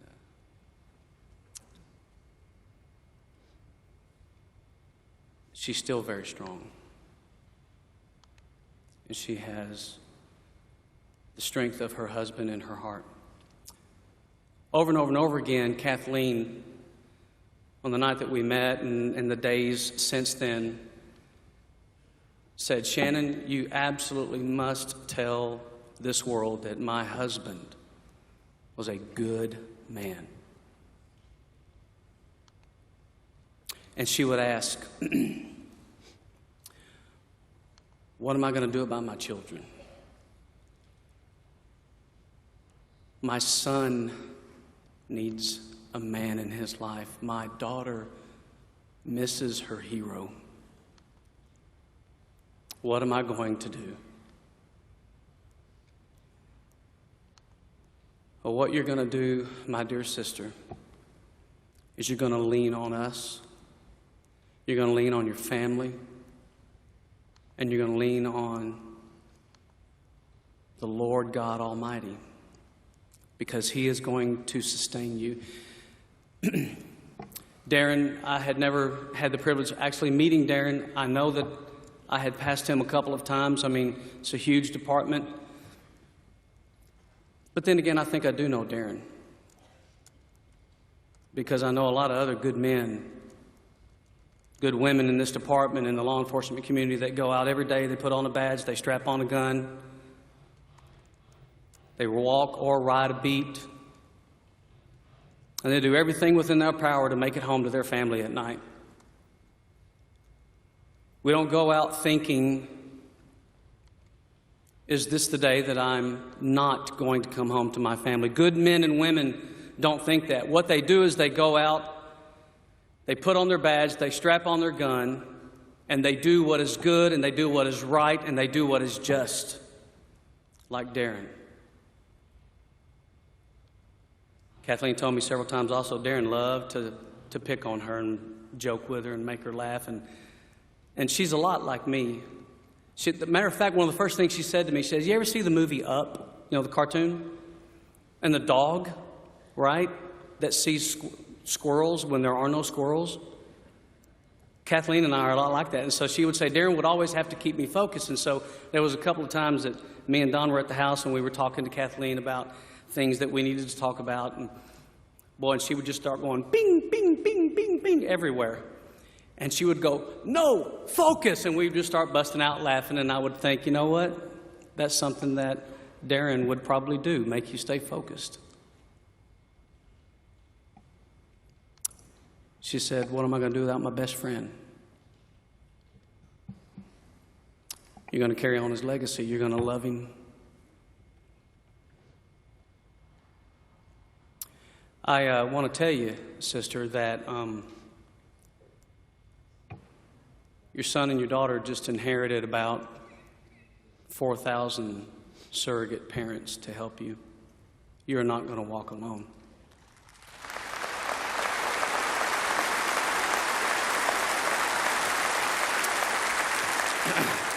And, you know, she had said, you know, Darren was going to start teaching Ava how to shoot. Is that right, baby? Daddy was going to start teaching you how to shoot? Well, Roland said he would volunteer to do that, but I did too. And just for the record, sheriff's office deputies shoot better than HPD officers. I'm just saying.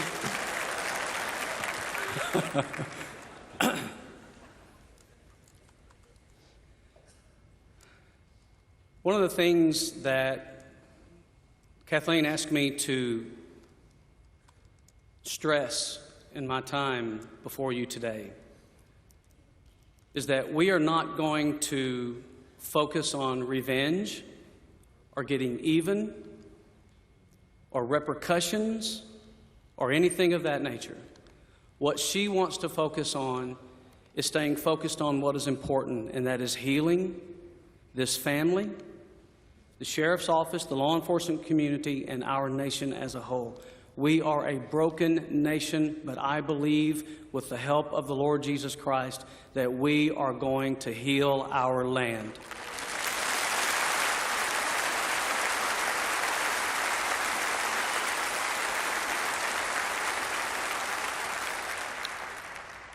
And before I take my seat, we hear another beautiful song, and Dr. Young is going to bring the word which will comfort our hearts.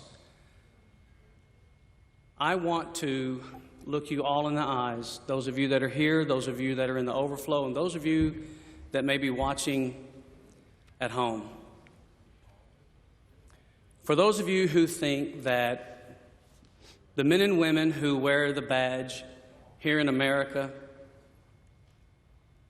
or in Canada or wherever there are peace officers, that we are going to be motivated by fear and by rhetoric, you are sadly mistaken.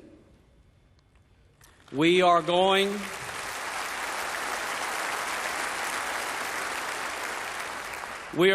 to get up every day, work our shift, whether it is days, evenings, or graveyards, with our badges on our chest, our vest underneath our shirt, our sidearm on our hip, and the Lord as our guide.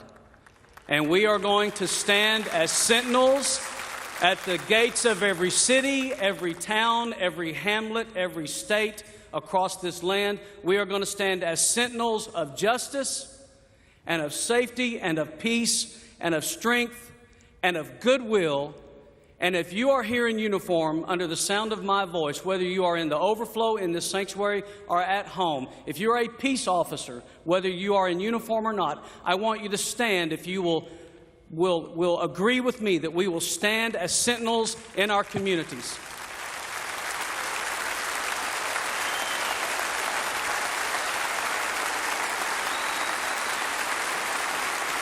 We will not bow to evil. We will stand for what is right. We will stand for what is good.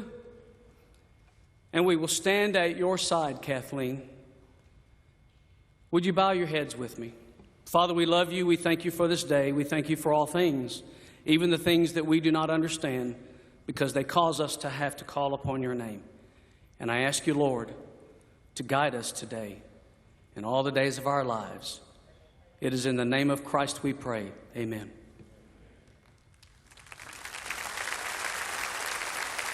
Sheriff's Office Chaplain Shannon Bowden, what a moving message from him. Now to the Lord's Prayer. This is the Second Baptist Church Quartet singing it. Our Father, which art in heaven,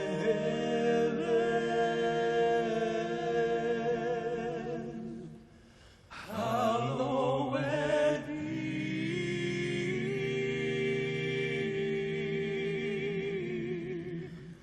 thy name.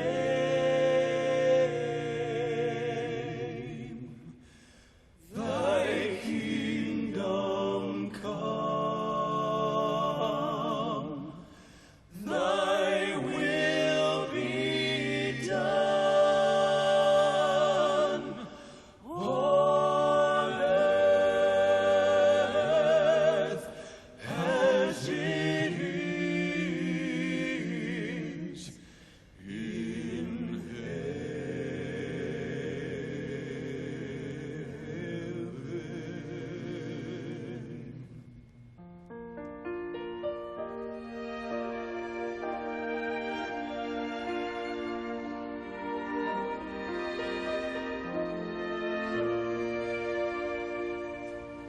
Give us this day our daily bread, and forgive us our debts as we forgive our debtors.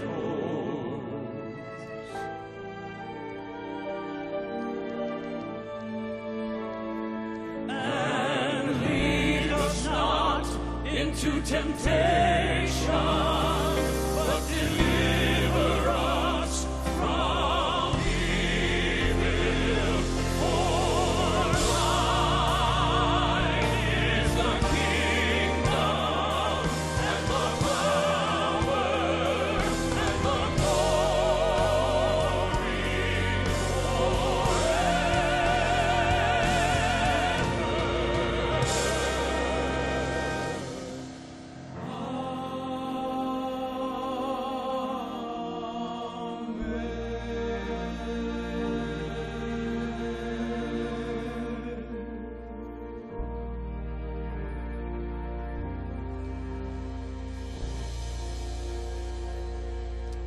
the Second Baptist Quartet, and now Pastor Dr. Ed Young. Some verses you may not have encountered before in Exodus. God is instructing the priests as to how they were to serve the people and how they should dress and how they should conduct themselves. He says in Exodus, Aaron, high priest, shall carry the names of the sons of Israel in the breastplate of judgment over his heart when he enters the holy place for a memorial before the Lord continually. And then some specific instructions. For you shall make the robe of the tunic all of blue. The priests were to dress in blue. Contrary to what you may have seen in biblical movies, you remember at the foot of the cross, Jesus had a beautiful robe, and they didn't tear it and divide it because it was so well woven, and so they gambled, they rolled dice for it. So it may be won by one person. The robe of Jesus was blue. It's interesting to me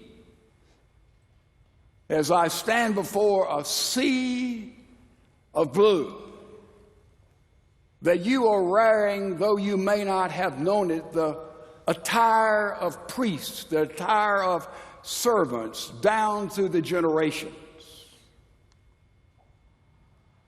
Your job assignment, it was just presented in the model prayer.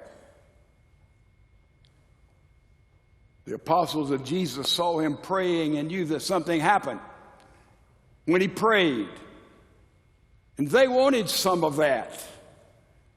And they went to him and said, Master, teach us to pray like that. And he gave them the Lord's Prayer that most of us have known and have prayed hundreds and hundreds, if not thousands of times. Our Father who art in heaven, hallowed be thy name. Thy kingdom come, thy will be done on earth as it is in heaven. Give us this day our daily bread, and forgive us our debts as we forgive our debtors. And lead us not into temptation, but deliver us from evil. For thine is the kingdom, the power, and the glory forever. Before that magnificent doxology, thine is the kingdom, and the power, and the glory forever, there is that little phrase, deliver us from evil. That is as succinct a statement that can be written, that gives the job assignment for everyone who wears the blue and puts on the badge. Because every day your calling is to deliver us from evil. The word deliver is an interesting word.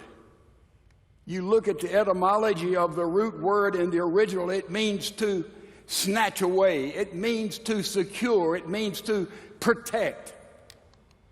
Does that sound like somebody who wears the blue to you? And that's what you do. Flipped on the internet, the last handful of months, little vignettes are reported. Here's this mother expectant, rushing to the hospital. In biblical terminology, great with child. She knew she didn't have time to get there. She pulled over the side. She called 911, and here comes a police officer, someone that's here today, and gets in the car and delivers a newborn baby right on the side of the road. That's a different kind of deliverance, isn't it? A little 4-year-old wakes up from a nap Opens the door, goes out on the street, wanders off, gets totally lost, confused, began to cry. The grandmother didn't know where it happened. But some people found the little girl. They didn't recognize her.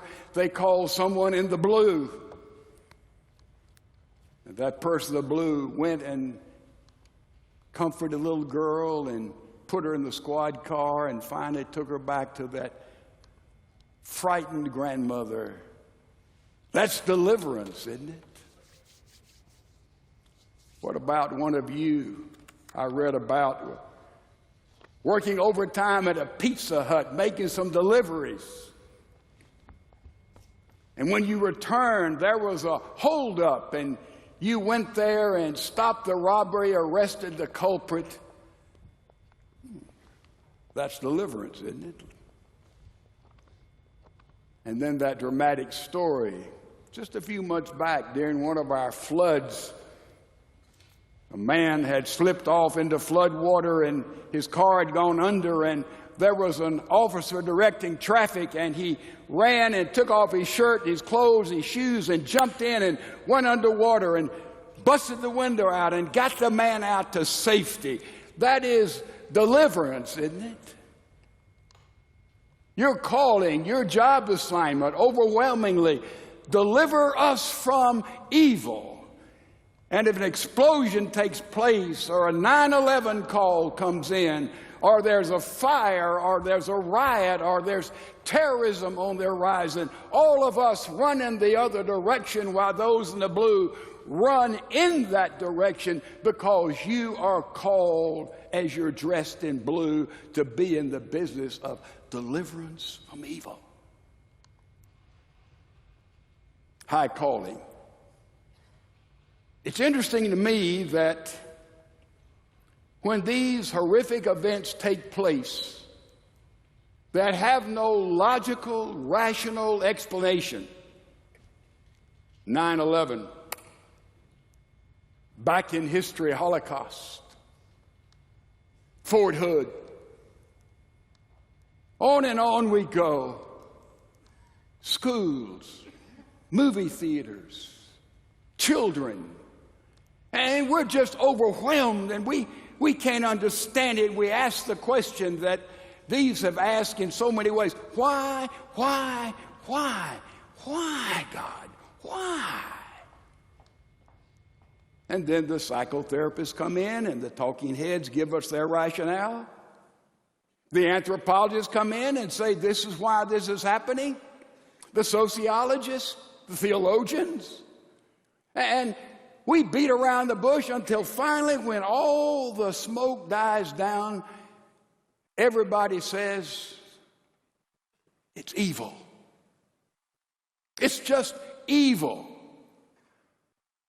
But I want you to ask somebody, what is evil?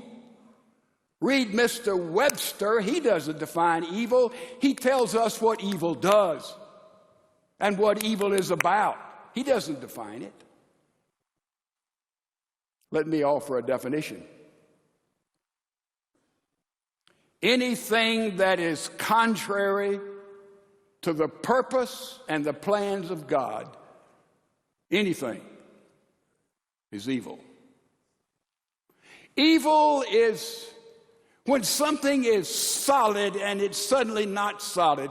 Evil takes place when something is supposed to be there and it is not there. That is a vacuum, an opening, an entree for evil to come in as a deadly parasite. Evil. There's supposed to be light, and the light is not there. There is darkness. There is an entree for evil. There's supposed to be health, and health is not there. There is an entree for the evil of sickness. There's supposed to be fellowship, and there is argument. There's supposed to be love, and there is hatred. There's supposed to be good, but there is evil. What do you do about evil? Jesus, who wore the blue like you wear the blue, knew that he was in a lifetime battle against the devil himself, who is the symbol and the reality of evil in the world. And the devil, make no mistake about it, ladies and gentlemen, is a liar, is a thief, and is a murderer. And that's anyone who wears the blue. That's what you face in a myriad of ways every day you put on the blue and stick on the badge. Evil. Job description: deliver us from evil. And we have no explanation. And we look around so many times and it seems like evil is winning. Have you noticed that? You said evil is winning. Evil's ahead. Evil's moving out. And sometimes we feel helpless and hopeless, and we're flooded by evil as we are right now in our hearts and in our lives. But I've got good news. Evil never wins.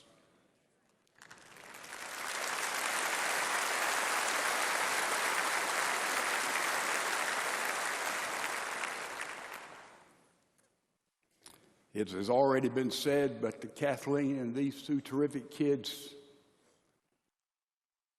it looks like evil is done, but evil has not won. Because something I've talked about with some of our city and state and national officials before the service, something's happening in Houston, and something happening in Texas, and something's happening in America. In the face of evil, evil like, I'll be honest, ladies and gentlemen, I've never really seen before in my lifetime. Because suddenly we remember those who are enshrined in Washington, who wore the blue, who've given their life while serving us, wearing the blue. Those memorial places in Washington, D.C., almost 21,000. Most of those gave their lives while they were defending, while they were arresting, while they were on the attack against evil. But now something more insidious and I would say deadlier and more frightening than ever before. Evil now, all of a sudden, in my opinion, in almost epidemic stage, takes the initiative and attacks someone because they just happen to be wearing the blue. I've never heard of things like that. It's like evil is saying, we're not going to wait and run from the blue. We're not going to wait and run from justice any longer. We're going to take the initiative. And we're going to attack.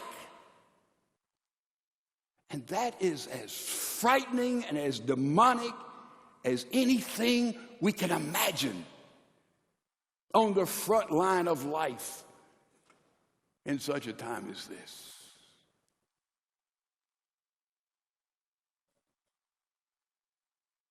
But things are changing. As those that you protect are changing, the citizens. Restaurant right up here, a few days ago, after this unspeakable tragedy, two little ladies went up to a table where three officers were having lunch, and they talked a minute, and they said, "We want to pray for you boys." And these two 80-plus ladies, just right there in the restaurant before God and everybody, prayed for the man in blue. Around the corner here, policeman, 3 days ago, David, 3 days ago, putting gas in his uniform. There a little 7-Eleven convenience store, and he was looking around, and a car pulled up, and a man got out and said, "Officer, take your time. I've got your back."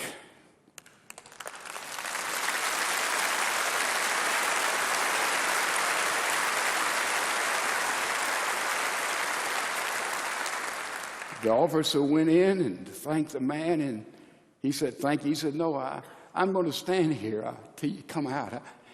I've got your back."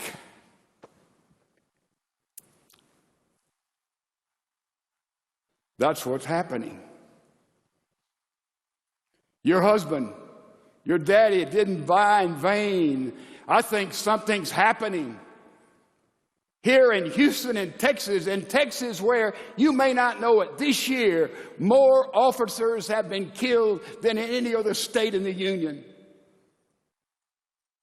It means that in this state, and I trust around America, suddenly we'll not have to wait and be cowed by all kinds of distrust and suspicion. Suddenly there's a swelling of people. I've heard it on Bill O'Reilly. I've heard it from all the talking heads, and they say, these men and women in the blue stand for that which is right, stand for that is good, and they will deliver us from evil.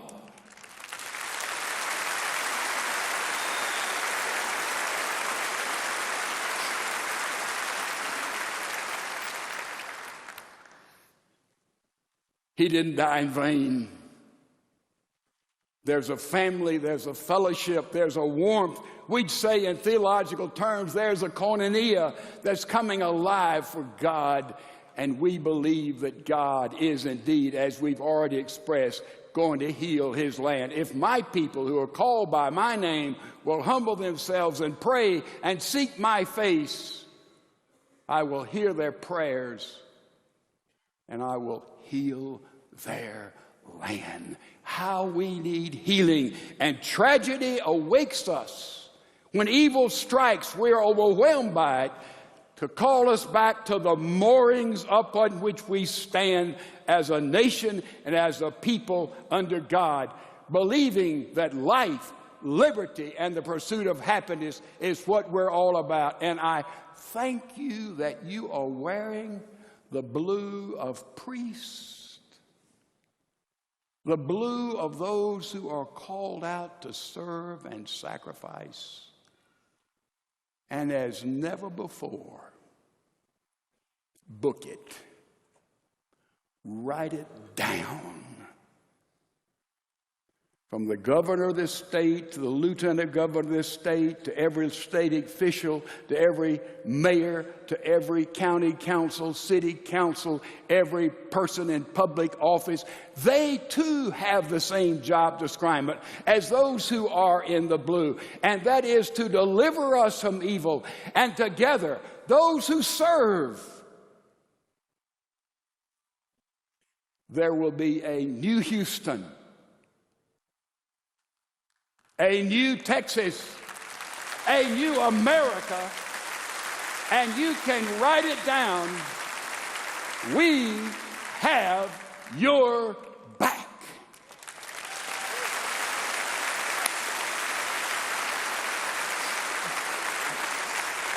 Dr. Ed Young, pastor of Second Baptist Church. You can see a standing ovation by the law enforcement officers in the room.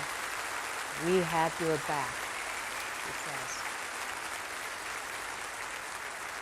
Remain standing, if you would, as we pray together. Father, we thank you for these who have stepped out and they have been called to put on the blue. We thank you for these who have been elected and appointed as public servants. And Lord, we know only together can we change the climate in which we now have. Father, may we together, not only those in blue, understand that our business, our calling, our commission is to be deliverers from evil. Lord, we recognize that Jesus, the greatest, finest person who ever lived on this earth, and Lord, we know that he spoke out against the politicians, the Sadducees. He spoke out against the Pharisees, the religious people. He spoke out against the Herodians, those who'd sold their soul. And Lord, we know the greatest, finest teacher, example, humble, giving, loving man who ever lived was unjustly tried, savagely beaten, punished and died on a cross. And Father, we can hear him say today, it is finished. But we thank you, O Lord, it was not finished. Evil did not win on that cross, but that cross was a vehicle that led us and led him to Easter and to victory. And Lord, we say on behalf of Officer Goforth, we say on his behalf that we know that we are in the land of dying and he is in the land of living. And may we go forth from this place, O Lord our God, understanding that we are in the business to be those who deliver from evil, the least and the last and the lost. Lord, thank you for the victory we have, no matter what, the victory we enjoy over evil in our lives as you heal this land. In the name of our Lord and Savior Jesus Christ, we make this prayer. Amen. Closing prayer by Dr. Ed Young, pastor of Second Baptist Church. And now to the dismissal by HPD chaplain, Lieutenant Don Saville.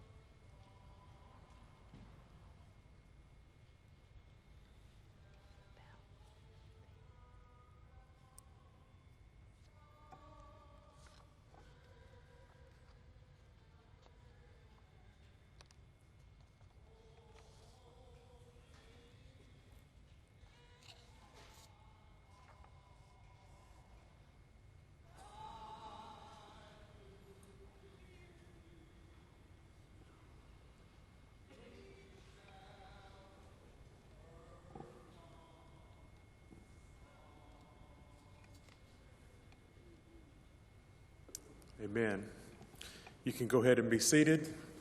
As I ask for your patience as we walk through a dismissal to honor this man, as we have a ceremony outside. Just as a reminder, there will be no procession to the cemetery. The family and a few cars will do that procession. So once we dismiss outside, then that will be the conclusion of this memorial. I would ask now that all visiting honor guards please exit right to the right. The Harris County Sheriff's Office Honor Guard will take charge outside. All visiting honor guards, please exit.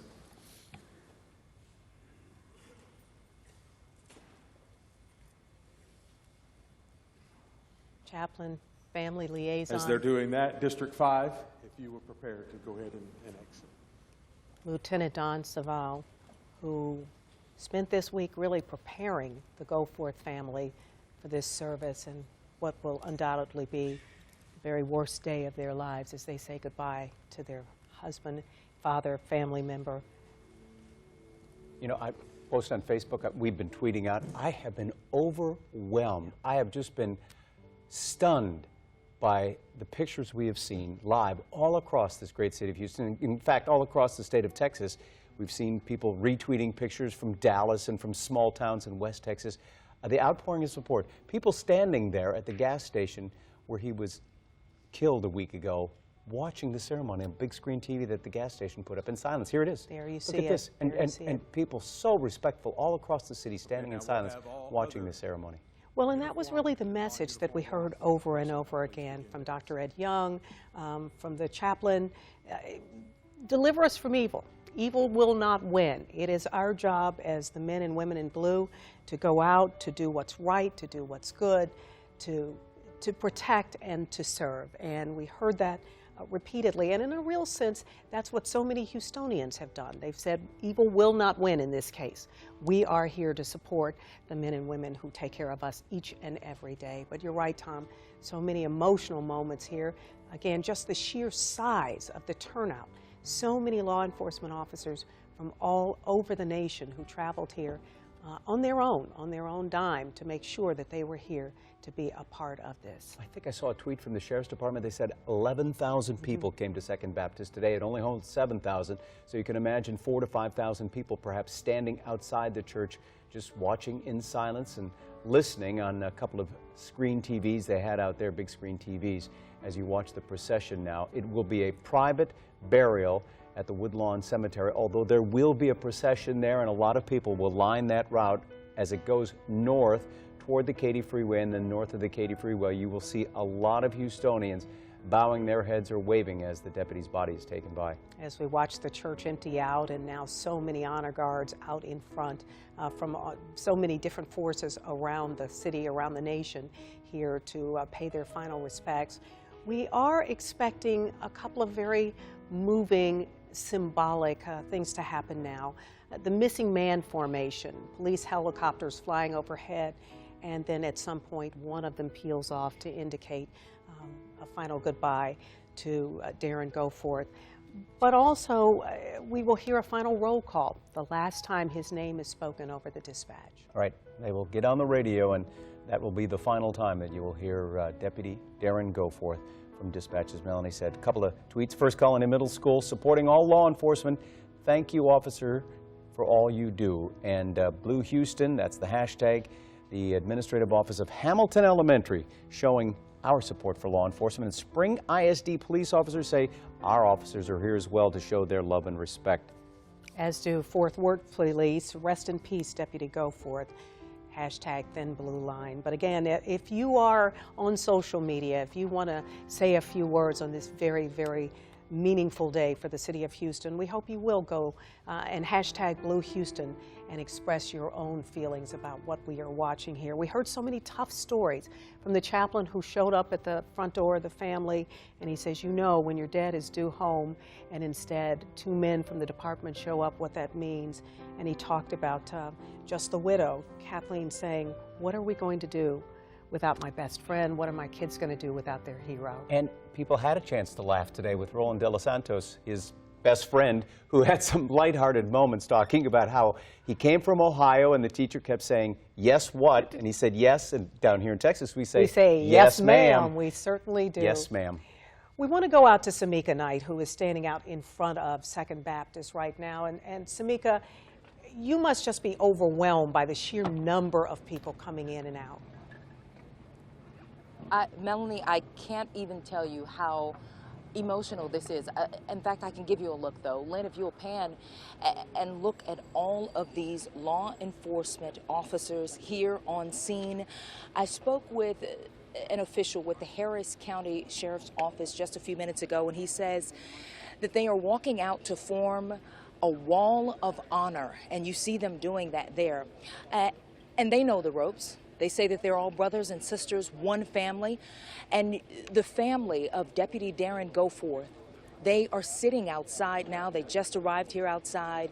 They will be out here for this ceremony. I'm told by a Harris County official that the ceremony will take about 30 minutes. It involves a 21-gun salute, a flyover by 4 to 5 helicopters. This ceremony, again, about 30 minutes, I'm told. And you can see so many law enforcement officials. They're from all over.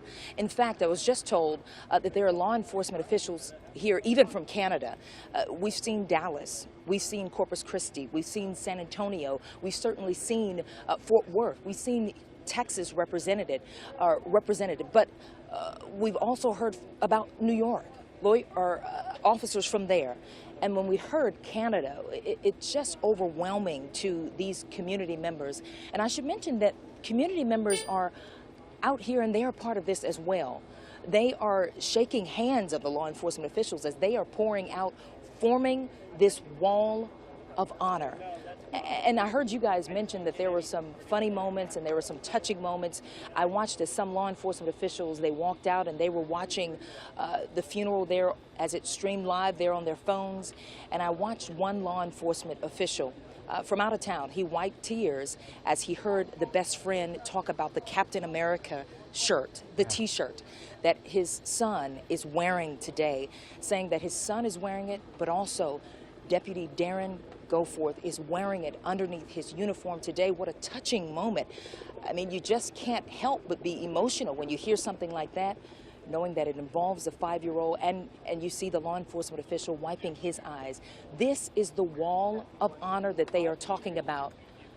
And the family of Deputy Darren Goforth, their family members out here, they will be seated. We saw them bring water out for them. As we mentioned, the ceremony may take just a little while, but it's hot out here, Melanie and Tom, but no one's thinking about that. Right now, everyone is thinking about Deputy Darren Goforth, thinking about honoring him and also taking care of his family. This is quite emotional, very quiet out here as these flags are at half-staff and as we wait now as they honor him again. It's amazing, Sam, how media this week has brought everyone together. In fact, not only across Houston, but across the state and across the country.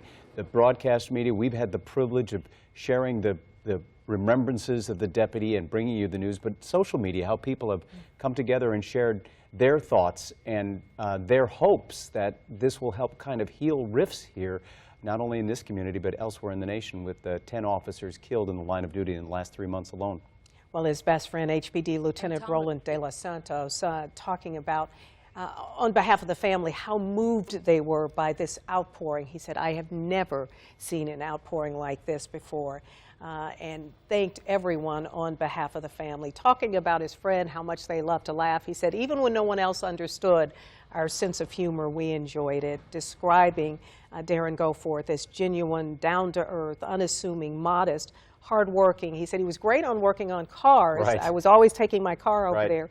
But he said he's always working 2 or 3 jobs, including going over and helping his dad whenever he got a chance. And Deputy Goforth always wanted a Dodge Charger, and here's his best friend who just got one last week and didn't get a chance to show it to him. Yeah. Just so many moving tributes to him today. And again, great, great shots from Sky HD up above that. Look at, you'll see the incredible crowd outside Second Baptist Church, and certainly to the left, everybody's still filing out of the church. Yeah, just the enormity of the crowd there. And Samika, perhaps you can kind of walk us through this. What will happen first, and how quickly? You indicated at least a half hour?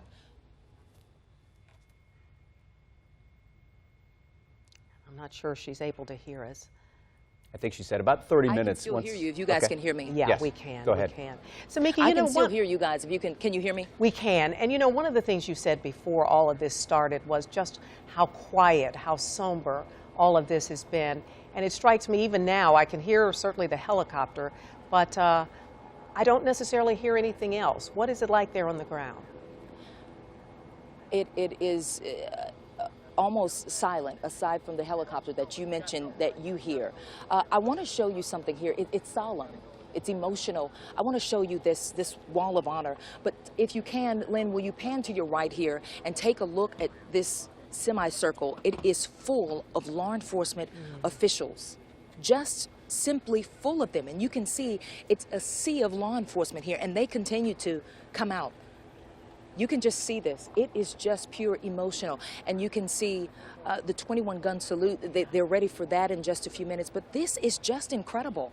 And there is a law enforcement official. My photographer there is standing high so he can see all of this. So he may not be able to see this right now. But there is one gentleman here in the crowd, and he is holding his daughter. You may be able to see him. Lynn, if you pan a little bit to your left here, he is holding his daughter. And we've seen a lot of that today. law enforcement officials who felt the need to bring out their families. This gentleman here holding his son, they felt a need to bring their family members out. And as I mentioned earlier, many of the wives, very emotional, as you can only imagine. This is just incredible. This is the wall of honor, and you can see just how many law enforcement officials came out for this. And we are awaiting, we do know that some of the family members have already come out, but we are still awaiting the wife, the daughter, the son, and other immediate family members. You can see those vacant chairs there. I believe it's 2 or 3 rows of chairs there. And that is when the ceremony will actually begin. It is quite overwhelming, and Melanie, you are so right. It is so quiet out here until I feel a need to bring my voice down. So many people emotional, it's solemn, paying respects to this family and certainly to Deputy Goforth. And you are so right about family, and even his best friend describing him as first and foremost the love of his life was his family. And Casey Curry just a few minutes ago tweeting out something saying, you know, on a day like this, remember to hold the people you love close to you because you just never know. And I'm sure for so many of these officers, they are just grateful to be able to go home at the end of the day and hug and kiss their family members. And as members of his family file out, we've told you about his wife, Kathleen. He has his 12-year-old daughter, Ava, 5-year-old son, Ryan, who's wearing that Captain America t-shirt under his suit today. Also there today, his father, Alan Goforth, his mother-in-law, his wife's mother, Wanda Allison, his brother, John Goforth, his sister, Debbie Ferguson, and her husband, and then, of course, a number of brother-in-laws and a number of cousins, nieces, and nephews who are also in attendance today. There's another police officer holding his daughter. They brought their children. They're off duty. They still came to honor their fallen comrade. Yeah, and we always remember how kind it is of other departments who come and step in for the few hours that these officers want to be able to pay their respects. And so our city is being well taken care of today, often by people from other parts of the country, if not other parts of the state. And we are very grateful. A lot of dignitaries there today. The governor was there, the lieutenant governor, mayors, our mayor of Houston, in addition to so many other folks, county commissioners. But this was not a day for dignitaries. No. This was a day for family members, loved ones, and certainly his other family, his larger family, and that is the Harris County Sheriff's Department. And again, I was just so moved by there's so many pictures of people at that gas station and all across the city just standing in awe. And yes, there is the governor. You can see the governor and the lieutenant governor standing right there in the middle of your screen on the left. And he is surrounded by, as Melanie said, other officials from Harris County Sheriff's Department, the Houston Police Department, and the mayor's office here. And Sheriff Ron Hickman talked about he hadn't really ever met the deputy before he was killed, but he talked about going in and telling his family that they will go on with the support of those 2,200 people who work for the Sheriff's Department from now on, and certainly all the other law enforcement officers in and around this city. He said you've just gotten about 4,000 surrogate dads. Right. So whenever you feel as though you don't know what to do, lean on us. Lean on us as fellow officers, lean on the city, lean on your family. So many people want to be here for you and your children. Saw a couple members of Congress in the crowd there surrounding the governor. And I imagine that the family wanted to have a moment to speak to so many dignitaries who did take the time to be here. But as Ted Oberg has said so poignantly over and over again, ultimately today is a story about a family. Right. It really is, and having to say goodbye to their father. And once again, there will be a ceremony right here, a 21-gun salute, followed by the flyover HPD helicopters, the missing man formation, and then the funeral procession, albeit limited because the family wants a private burial service at the cemetery, will proceed from Second Baptist Church north on Voss, past the Katy Freeway north of there, and we expect a lot of these Houstonians will be lining that parade route to say goodbye to this deputy and to salute him one final time. And the overwhelming color you see in the crowd, blue. Blue Houston today. So many people choosing today either to wear something blue or to wear a ribbon. We have seen around the gas station, that entire Northwest Harris County neighborhood, many of the trees with giant blue Right. ribbons on them. Just an indication once again of how much respect people have for law enforcement, the men and women in blue. Some stores ran out of blue lights. Exactly. People putting blue porch lights outside, and many of the neighbors in Northwest Houston that started this said they had to drive 15 miles to stores to find blue lights for their porches, and some people even put them in their front windows. And even Pastor Ed Young working the color blue into his sermon, talking about the fact that that was the color that the priest wore. And when you talked of deliver us from evil, he called it the divine assignment of the men and women in blue here to deliver us from evil. But he said over and over again, as did several of the other speakers, evil did not win in this case.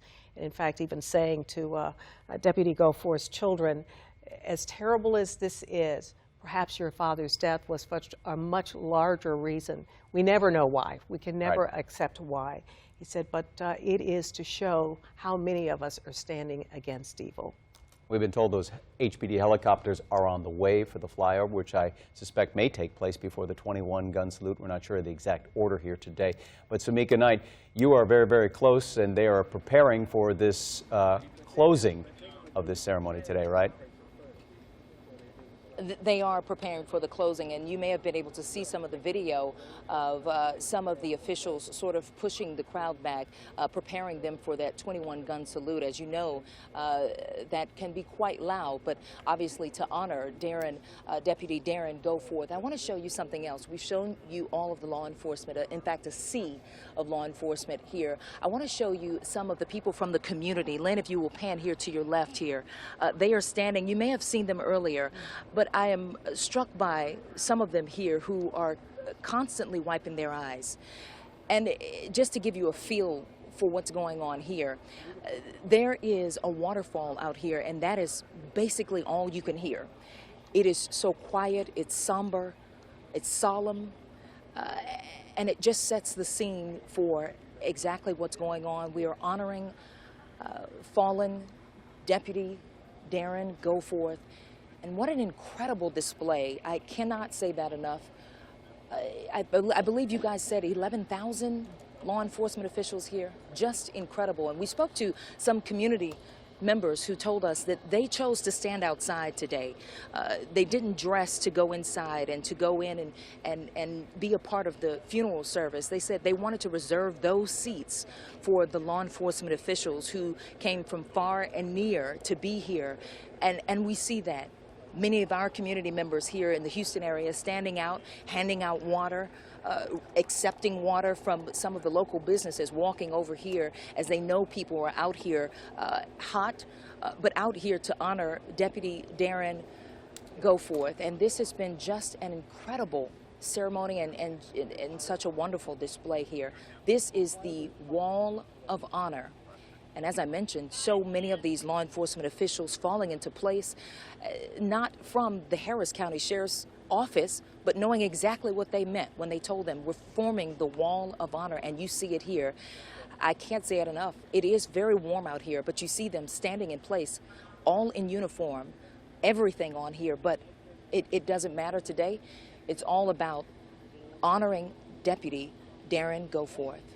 To the right, very wide picture from Sky HD. We're being kept a little distance away now, our helicopter, because they are bringing in those 4 Harris County Sheriff's Office Department helicopters. As you see, the casket now being brought outside, carrying his body, and there will be 1 HPD helicopter taking part in that missing man formation, the final flyover today, coming up in just a few minutes here, and I suspect they will wait until the casket is brought outside. And Tom, such an emotional service from the very beginning when you saw the honor guard give the final salute and you heard the bagpipes playing Amazing Grace, all the way through, listening to all of the speakers, and even that long, lingering hug between his best friend and his widow now, just sharing that moment where she clearly said, good job, you delivered the message as we asked you to. But again, they are now waiting on Deputy Darren Goforth's final appearance here in that flag-draped coffin as it comes out here in front of the honor guard. And then, as Samika has been telling us, the final service will begin here outside, both the flyover and the 21-gun salute, and then they will take him to his final resting place.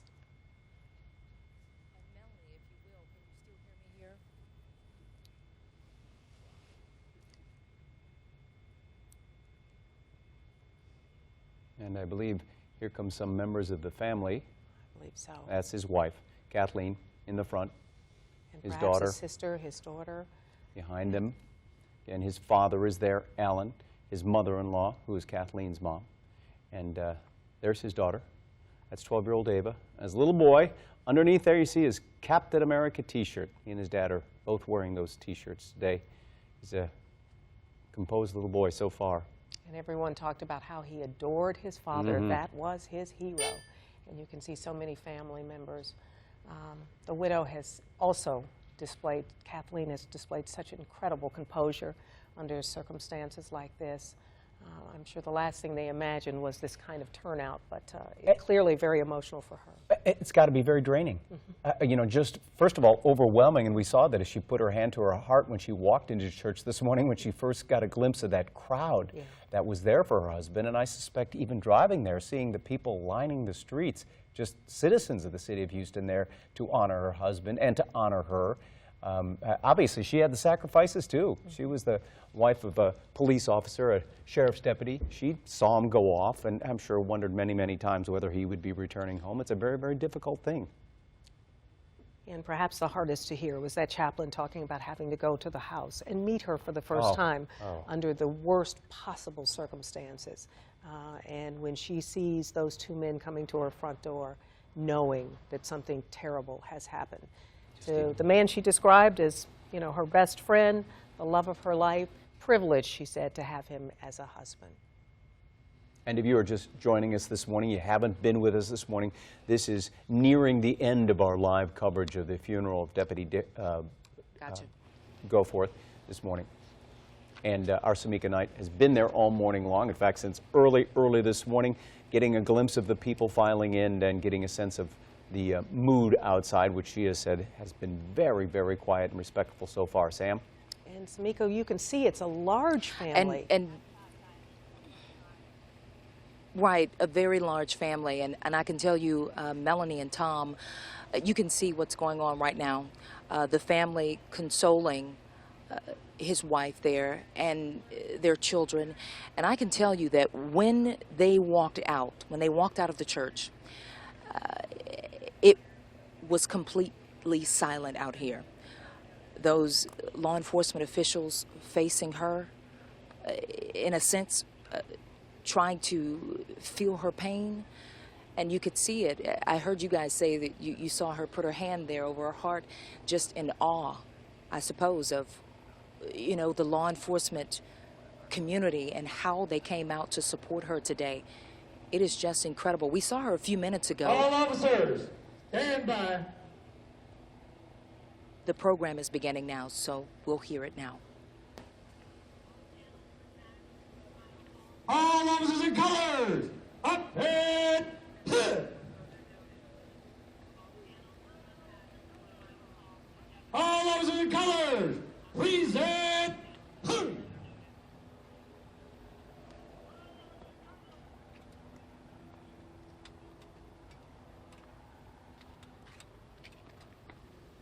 Just a sea of people out there, so many of them part of the law enforcement community, giving him a final salute.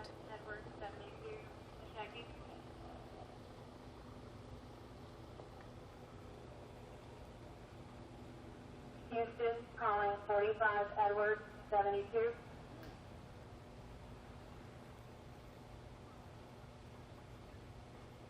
Houston, calling 45 Edwards, 72.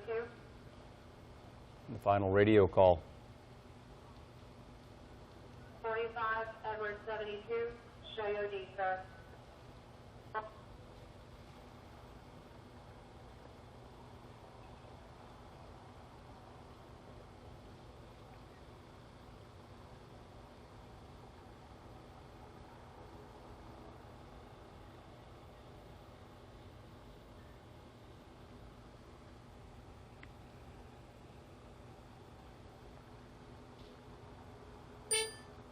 Pallbearer is placing his casket there at really the center of the driveway.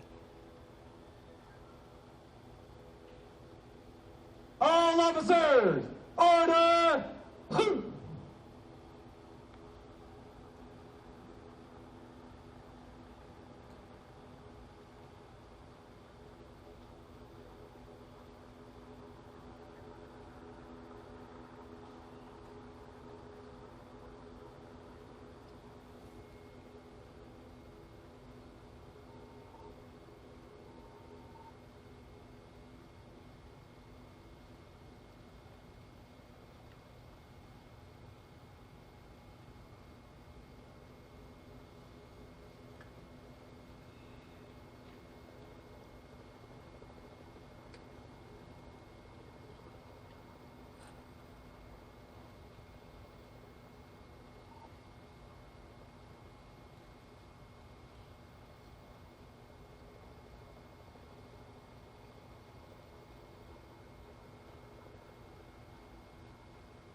We've been told it's, still 5 minutes to the flyby. Those Harris County Sheriff's Department helicopters and the HPD helicopter. This is a ceremonial folding of the American flag, which will then be presented to the officer's widow. Members of the Harris County Sheriff's Department Honor Guard, and often really the toughest part of a service when you see, whether it's a military member or a law enforcement officer, when the family is presented for the last time with this flag.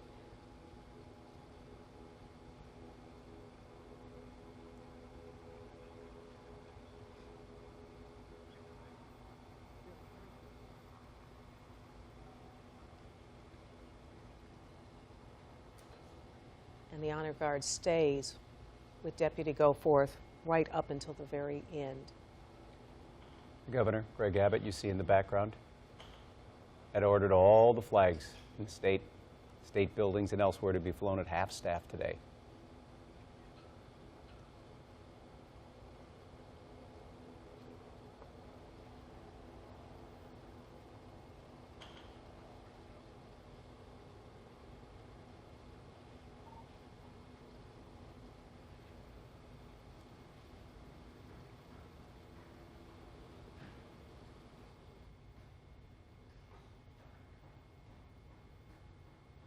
And we will, of course, stay with you for at least part of that procession as it makes its way to the cemetery today. It is, again, a private burial service. That's what the family had requested. A very, very public funeral today, covered by so many members of the media today, but they requested that it be a private burial service.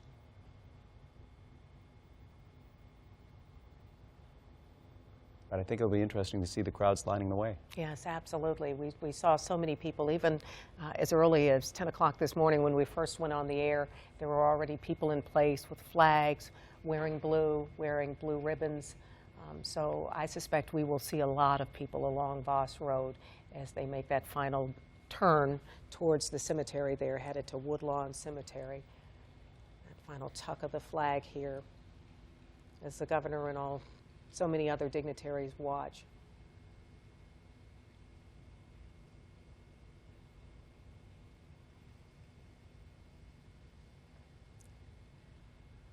And we know after the presentation, there will be that missing man formation, 4 county helicopters, 1 HPD helicopter, 21 gun salute, and then they begin to make that final drive to the cemetery.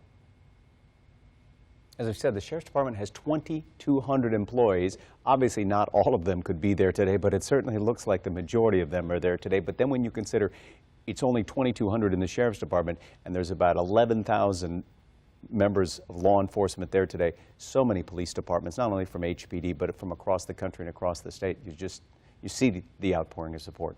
And not just uniformed members as well. There are so many civilian staff members who no doubt came in contact with Deputy Goforth. Yeah, there you go. And it'll be the sheriff, I believe, who presents it to the family.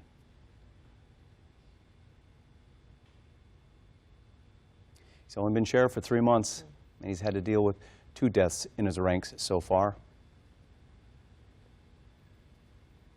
And there we see Kathleen Goforth standing up.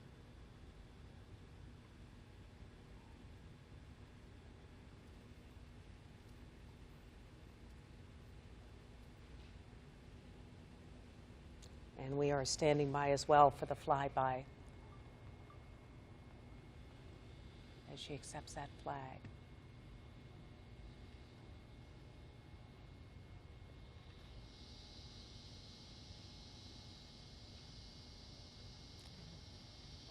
She touches her heart there. Very difficult gift to receive. And his daughter.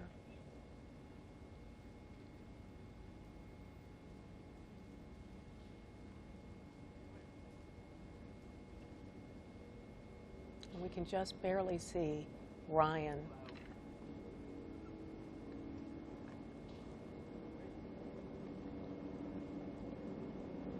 Sitting there, we believe, now we see the flyover here. There it goes, the missing man.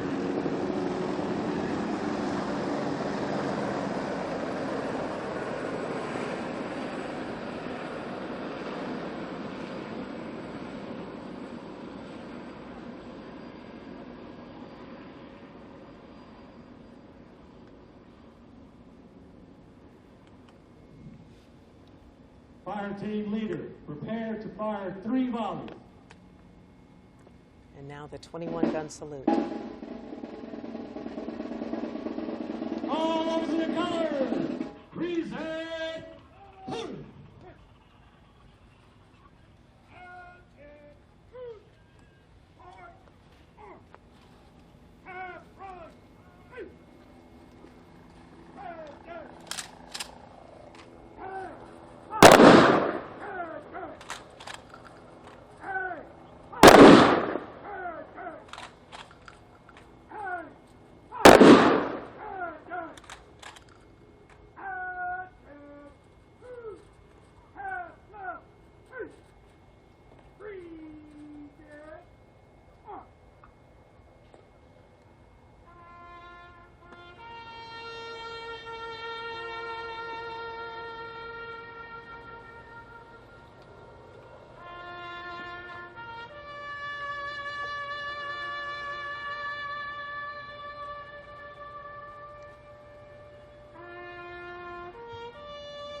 All officers in colors, order!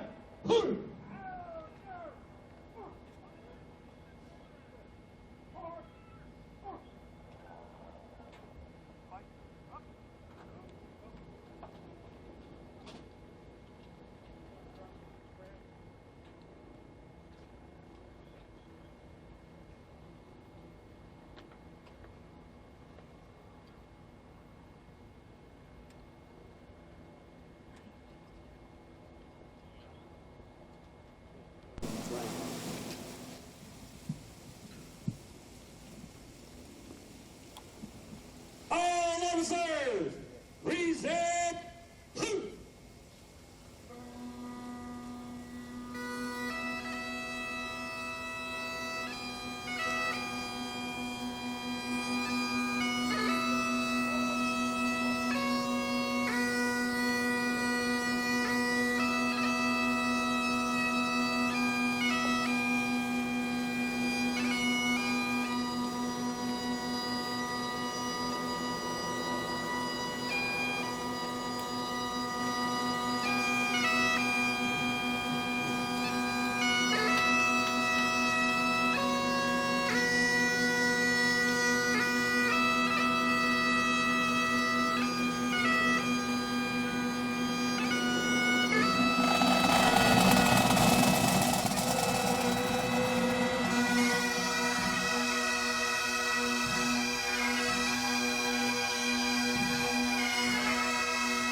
Mournful notes of taps and then Amazing Grace by the bagpipes. Often a tradition. Yeah, absolutely. As we saw the casket being loaded into the hearse. And the honor guard with that final salute.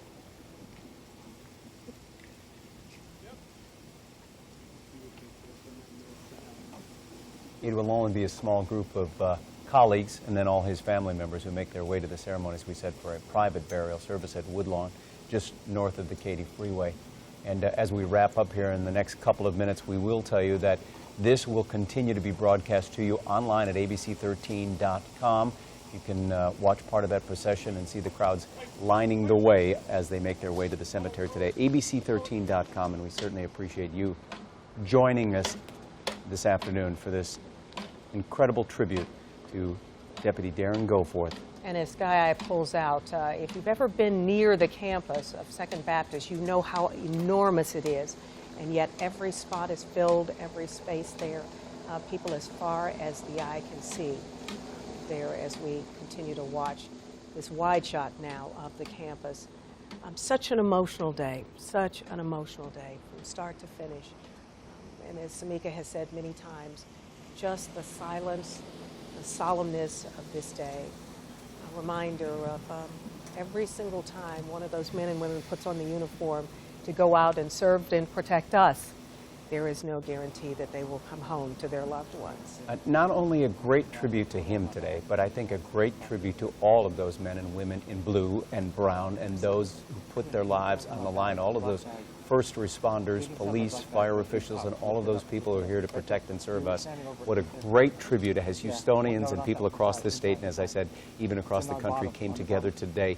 Here, you watched it on our broadcast and then on social media, people getting together all day long to share their thoughts and prayers for all of those in law enforcement. And those are people along the route, as we said, here to salute Deputy Goforth one final time as his casket goes past on the way to the cemetery. And if you are anywhere in that area, you may want to head that way, knowing that the traffic may be difficult, but it will be your final chance to say thank you for the service that he has given to this county, to Harris County, to our city, and a man who was remembered as generous and funny and always hardworking, and who loved his family more than anything else. And for all of us here at ABC 13, we thank you for coming together, showing your support for this officer and his family and all of his colleagues all week long. Continue to do it.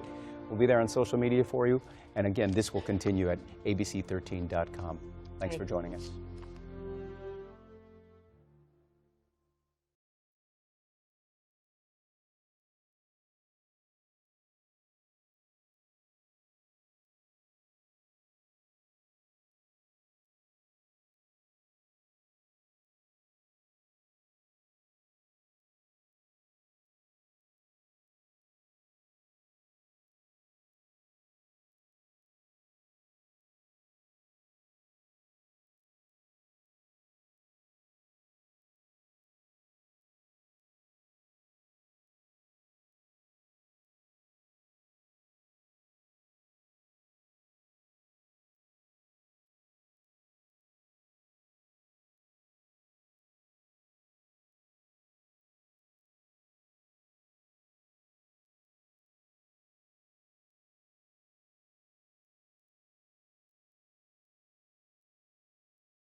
If you are joining us online right now, you are looking at live pictures from Sky Eye 13.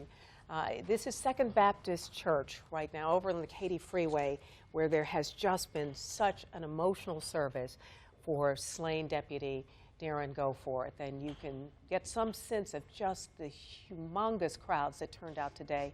So many law enforcement officials from not only all over this area, all over the state, but indeed all over the country and as far away as Canada, we were told by our Samika Knight, who is there at the scene. We also saw the governor. We saw the lieutenant governor, mayors, county commissioners, really elected officials from all over. But today really was about the deputy, about Deputy Darren Goforth. And we learned a lot more about him. We certainly did. Ted Oberg is just outside Second Baptist Church. He's been there all morning long. And Ted, what's your vantage point? Tom, we're just north of the main exit from Second Baptist Church. This is the Harris County Sheriff's Honor Guard leading the procession. The Houston Police Department Honor Guard behind it, and eventually the family of fallen Deputy Darren Goforth and his casket will make their way up Voss, turn right on I-10, and then head towards the cemetery for that private ceremony that you mentioned. It is heartwarming to see that there are several people who have decided to come out, did not go to the funeral, but decided that they wanted to be out here along Voss to see and for his family to see that they were here, to make sure that they know he is loved, he will be missed, and they thank them for his service. That family there that you see with the Love You Blue sign, as we talked with them as the service was ongoing, they brought their kids out here to say, these are the real superheroes. And so that their kids could say thank you to all of the officers that had come out today, and to teach them a lesson even at 3 and 5 years old that bad things happen and that we need to say thank you to what they called the real superheroes. And then 15 minutes later, Tom and Melanie, we hear that Deputy Goforth is buried in a Captain America t-shirt. And it, you know, it fits. And it's a great lesson for that family to learn, and a great lesson for all of us to take away that's true. These are the real superheroes, and these are the guys that, as Dr. Young said, put on the blue, put on the badge, and deliver us from evil. And it was a wonderful service. A lot of people out here listening on their phones as it went on. We could certainly hear the 21-gun salute, see the flyover from this vantage point. But all of these people here, none of them went inside. They are all here for this, for the family to see them as they make their way towards the cemetery and Deputy Goforth's burial. And as a matter of fact, we even heard from some people, Ted, that they didn't want to try to make their way inside. They wanted all the law enforcement officers to be able to spend that time there together as a family, as the extended family they are. But I saw an interesting sign when you were first talking, Love You Blue. And anybody who's been in Houston during the Oiler days certainly remembers what that was all about. The last time so many people really came together around the color blue, but obviously this time a very, very different meaning. But again, we see so many people, and I imagine you do too as well, Ted, today, people either wearing blue clothing or ribbons or signs along the way. Is that right? Absolutely. All manner of people wearing all sorts of blue. The Love You Blue, you're right, Melanie. It certainly takes on a different meaning today than what so many people are used to. But a number of the riders, and we were surrounded by hundreds of motorcycle riders who had made it here, and many, many of them wearing blue underneath their vests or incorporating the blue into their vests today. And so, yes, all up and down. And actually, Voss is closed as we await this procession. But David, as you work your way up, as far as I can see, there are small groups of neighborhood residents who have come out in their blue and with their signs and with American flags to do the same thing that this group down here is doing. But the Love You Blue, Melanie, that's the family that brought out their little kids.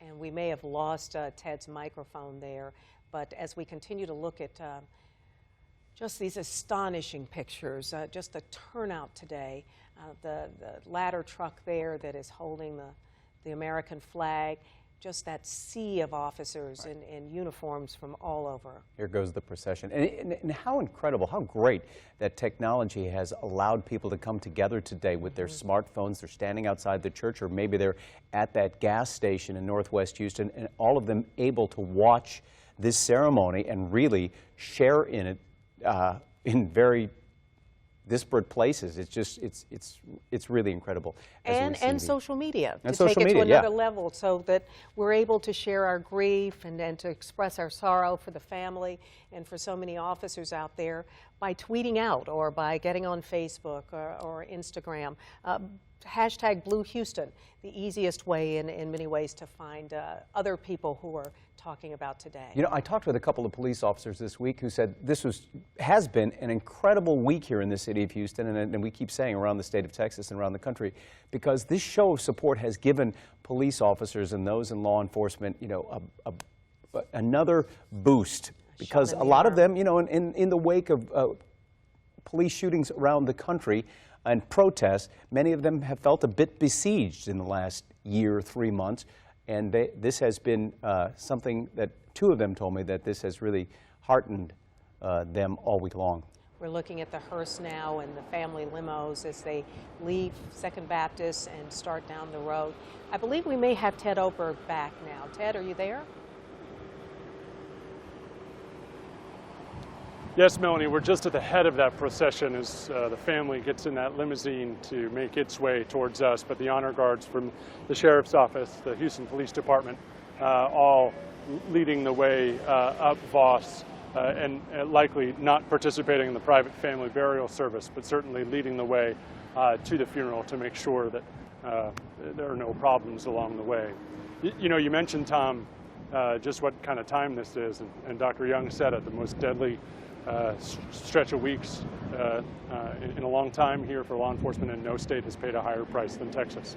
The hearse now making its way past our vantage point just outside Second Baptist Church, surrounded by motorcycle officers as it goes by from the Sheriff's Office, and then behind it, the family of fallen Deputy Darren Goforth. Absolute silence from people saluting. Hundreds of the people who come by. People standing and saluting. And as you said, absolutely. I love it that they brought their children out, Ted, because it is a really, really important lesson. And we're looking at people from all walks of life there who made it a point to make their way over to Voss. As Ted said, Voss closed today. It is only a 2-lane road there. And so I imagine that the decision was made to allow people to express themselves and to just make it simpler. But as you look at just this flotilla of emergency vehicles, all lights flashing, we saw at the very top at 11 o'clock everybody flashing their lights in memory of Deputy Goforth. And now we see this procession as they head towards the cemetery. And there are more people gathered along the route. I love that sign, Love You Blue. Love You Blue. It does take on a whole new connotation today. It really does.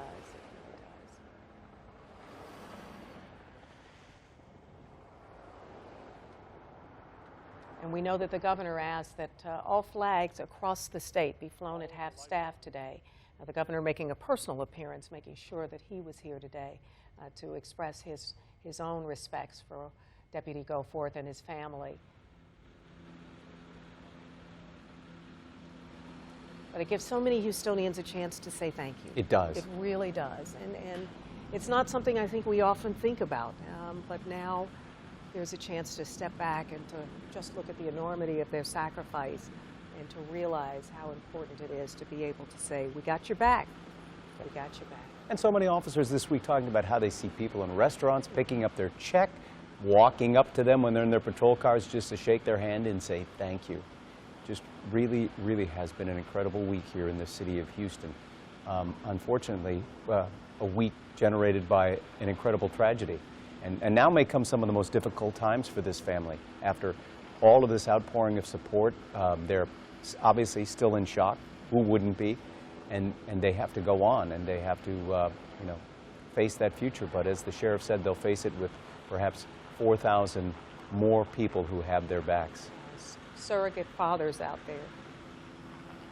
And as you can see, so many people now leaving the church, and it begins to give you again a sense of just how many turned out today. Officers saluting as the hearse rolls by. At that gas station where that memorial grew all week, the gas station where he was killed a week ago, they have collected, I think, in the neighborhood of $150,000 for the Goforth family. Just a testament to how Houston has come together and how Houston feels about this event. And the memorial that we see at that gas station that just continues to grow and grow and grow. As you indicated, The owner of the gas station has said he's just going to leave it there. He's not going to try to take it down. And today provided big screen televisions so that people in that neighborhood, which is really where he worked, where Deputy Goforth spent most of his time in Northwest Harris County, but so that they could come and be a part of the service, even recognizing that they would not be able to get inside that church. And there's the big crowd dispersing outside Second Baptist Church, mostly in silence, but I suspect a lot of people talking about what an incredible ceremony it was, and talking about maybe old friendships, new friendships, and the support they've been given all week long. And the amazing thing about watching that service, you know, we've heard 11,000 people came. The church could hold 7,000. There were no doubt overflow areas. There were, as you mentioned, people watching it on their telephones and big screen TVs outside. But the fact that that many people paused on a Friday afternoon in September and made it a point to come, not just officers, but so many regular citizens, just ordinary people who wanted to come out and pay their respects. And we continue to see that now some 3 hours after we first went on the air. We went on at 10 a.m. this morning, and people were already in place then, well before the service, to make sure that they were able to say to the family as best they could on the way to the cemetery how much they appreciated his sacrifice. Now, we've lost the procession a little bit in the trees, but we're trying to give you a great vantage point here of this funeral procession as they go to the cemetery for a private burial of Deputy Darren Goforth. 47 years old, born in the state of Ohio, but as Melanie said, he got here as quickly as he could, moving here with his family when he was a kid, worked some time in his family's crane business and was a great mechanic, and then at the ripe old age, as someone said, of 37, he decided it's time. He was going to follow his life stream and get into law enforcement. He entered the Sheriff's Department Academy, and at 39, he was a deputy, and a darn good one. And from all indications, his family, his friends, his colleagues said this was his life's work. This was what he was destined to do. Let's go now to Elisa Rivas, who is along this pathway here. Elisa, you're very close to the entrance to the cemetery, aren't you? Yes, I'm on Antoine, north of I-10, and we've been here for several hours. I want to show you what's going on because when I got here a couple of hours ago, nobody was here with the exception of the Katy Fire Department and the Atascocita Fire Department, along with some officers, and they have put the flag over the area where he will drive through. A lot of people telling me that they've chosen this spot instead of Second Baptist to go to today because they want Deputy Goforth and his family to feel their presence, to feel their support every step of the way. I'm going to take a few steps over and just give you a look at everything going on here. And as we turn to give you a 180-degree look along Antoine, you can see the crowds, you can see the people that have come out. And I want to talk with Heidi Shaw. She came out here. Tell me why you felt like you needed to come out and pay your respects this morning. Two reasons. One, because I want my grandchildren to see that there is love and peace in this world, and this message, love and peace, needs to be louder than hate and violence. And also because I'm very proud of my sisters, Sergeant Irene Rossler and Sergeant Diane Arnold. Heidi, I can't think of two better reasons this morning. I can see this has you emotional. It has me as well because of what you were talking about earlier, Melanie, this idea that has permeated everyone's message this morning that evil's not going to win. This is the final stretch as Deputy Goforth and the few cars that accompany him make their way to Woodlawn Cemetery. There are United States flags. There are people who are standing here in support, and they're waiting. We know that it is a relatively short procession route, about 4 to 5 miles. So as we are out here, we know that these will be the final steps, so to speak, the final time that he'll come through Harris County, City of Houston, and make his way to his final resting place. We'll send this back to you. And Elisa, what's interesting to me, when we saw you at 10 o'clock this morning, there were a handful of people sitting there on lawn chairs, and now I'm looking at that just crowd behind you. The time is growing near, they know, when they will be able to actually show their support. So we've been hearing it, seeing it on social media. Deputy Goforth has been on so many people's minds this morning, but they're not just taking time for a tweet or a Facebook post. They are physically coming out here making time in their busy day. As you know, we're headed into the holiday weekend, but all of that seems to be on hold until the community can come together and have this moment and show their support for the deputy in the Harris County Sheriff's Office. And really, you know, that phrase, "Love You Blue," for all law enforcement and first responders. That's been the tone out here today, too, because we see not just law enforcement, but, you know, the Katy Fire Department, Atascocita. They reiterated that idea that they are here to protect, to serve, and feel it's just tragic what has happened to Deputy Goforth. And along with other people in the community are taking a stand and drawing a line and saying no more. It cannot be like this. Melanie, Tom? Yeah, it's just a great, great way to show your support, just taking some minutes and going out and standing and saluting as his procession goes by. Of course, so many people felt part of this week, felt part of well, everyone felt the shock and the horror and the grief and shared that through social media. And now people are sharing it, if you will, on the sides of the street in person this morning because they just want to be part of this and say goodbye and thank you.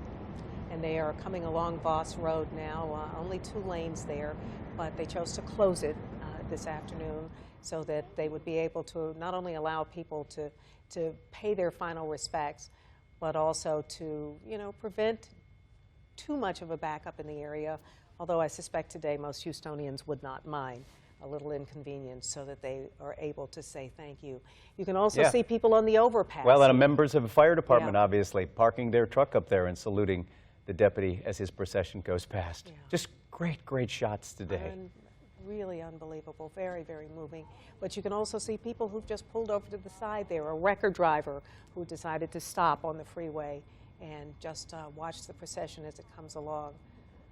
I'm assuming now they are probably alongside the Katy freeway? They are. Yep. They are. And you can see the freeway traffic slowing to a crawl as well as people realize what's going on. And the last time we saw this was the death of the 4 firefighters, when many people just stopped to one side and as they saw the fire trucks coming through. So often, you know, in our worst moments, we're reminded of our best hearts, our best parts of us. And this is certainly the case today. And we see the hearse surrounded on all sides by motorcycle officers escorting. Yeah, there are just individual vehicles pulled over to the side of the road, people stopping and saluting. Even an 18-wheeler there, Tom, just pulled over.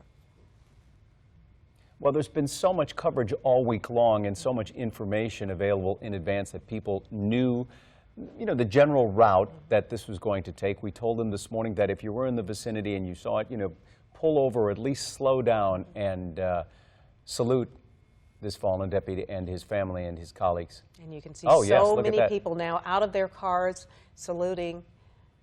With their American flags. With their American flags there. Texas flags. But so many people who took the time to come and pay their final respects to Officer Goforth. You've got to imagine that for the family, I just said they're overwhelmed. They are no doubt just overwhelmed because, as we've talked over and over again, this is their personal tragedy, but it has got to be such consolation to know that an entire city, really the entire state, is thanking them for their sacrifice. Put yourself in their place. You're riding past all of these people, strangers, strangers who have come out to honor you and your late husband, your father. Just, it's got to be overwhelming. Well, and I think about that 5-year-old Ryan who is wearing his Captain America shirt under his suit today, and if there was ever any question in his mind about whether or not his father was a superhero, I think this probably answers it for him.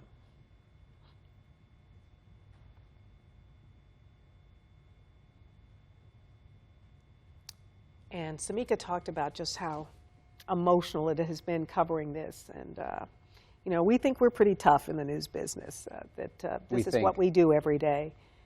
But even for us, this has been a very emotional week and certainly an emotional day. Tough week for the city. But as I tweeted out and put on Facebook just a little earlier, I have never been more proud than today to be a Houstonian, to watch this, to watch that, I think we overuse that term community, but today we are a community that has come together. And it just really is something else to see these scenes in this great city of Houston. Well, and as Dr. Young said, as the chaplains talked about, even his best friend, evil can't win. The only way evil can win is if good men do nothing, as the saying goes. And today, and throughout this entire week, it has been obvious that so many people have just said, no, we're not going to let this happen in our city. This is not who we are. And it could not have been said more loudly and more roundly today. Lisa Rivas, this procession is getting very close to you at the cemetery this morning. Absolutely. I'm going to let our photographer Jesus Amayo zero in on the first motorcycles that are pulling in. And a lot of people have been waiting here. They want the sides of the streets to be filled with their presence, and they certainly are now. Just here in the last couple of hours, people coming out here knowing the time was growing close and Deputy Darren Goforth would be coming through this area. And an interesting note too, we've seen a lot of law enforcement vehicles with their lights flashing. I have seen a lot of wrecker drivers en masse with their lights flashing as well. And a lot of people may not get it, but there is that unique relationship. Whenever a deputy on patrol goes to the scene of a car wreck, guess who's there? The wrecker driver. And so, although things over time can be a little bit tense, there is that camaraderie. You're working the same hours, you're at the same places, and they are showing their respect this morning as well. A lot of people came out here, some because they have family in law enforcement. Others, talk with this gentleman here. His name is David, and he says he is from out of town. And you're from out of town, but this event, this funeral, stopped you in your tracks, and you're spending some time here today. Why? Well, honestly, these guys put their life on the line for us every single day, and it's the least that we can do. I did not know Officer Goforth, but I appreciate what he did for us and for our nation. It's a sad day in Houston. It's a sad day in Texas. It's a sad day in our nation today. And we just want to do what we can to support him and his family and all the men in blue, all the men and women in blue. Very well said, sir. I appreciate your time, and I think it's important. You're here with your family. Yes, my son and my wife. Don't see her yet, but she's, And what is that conversation like between you and your son now about the importance of what's happening in our communities today? Well, it's eye-opening, for all of us. I mean, I just read this morning where we had 8 officers in 10 days are killed. So our nation needs to have a healing. We need to come together and unite for what's important. David, thank you so much. And as we are watching now here live close to Woodlawn Cemetery on Antoine, the procession making its way, the final stretch for Deputy Darren Goforth and his family as they escort him and see certainly that he makes it safely to his final resting place. Melanie, Tom? And we see the honor guard there, so many squad cars from the Harris County Sheriff's Office, and so many people lined up along the way. And the blue ribbons tied around the poles and the trees and the people wearing blue and waving. And it looks as though it may be raining a bit out there now, but that doesn't seem to dampen anyone's feelings about this. As you see this long motorcade escorting Deputy Goforth to his final resting place. Well, it was great that the rain held off until now, because that big ceremony outside, the flyover, the 21-gun salute, might have looked a lot different had there been a lot of rain outside the church. But on a hot, steamy September day like today, no doubt the rain feels welcome to many of the people there, and there's the hearse now. And you can just see flag after flag after flag there as people stand to either side of the motorcade.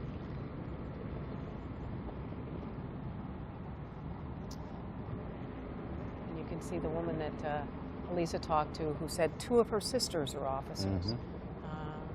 Obviously very, very emotional. It's very close to home. Talked about promoting peace in the world. Wearing a peace shirt, That's right. peace symbol shirt. Love and peace. bus carrying some of the family members, and then additional family members in the cars behind it, police officers as well. And as we've said over and over again, this ceremony is strictly for them, right. for family, close friends. They have done the public service. Now they get a chance to say goodbye on their own terms. Well, it is the end of a very, very long week here in the city of Houston for all of us. A very emotional week for all of us as well. But really a heartening week. It really was. It really has been. Love you, Blue. You and I will never think about that phrase the same way again. We really will not.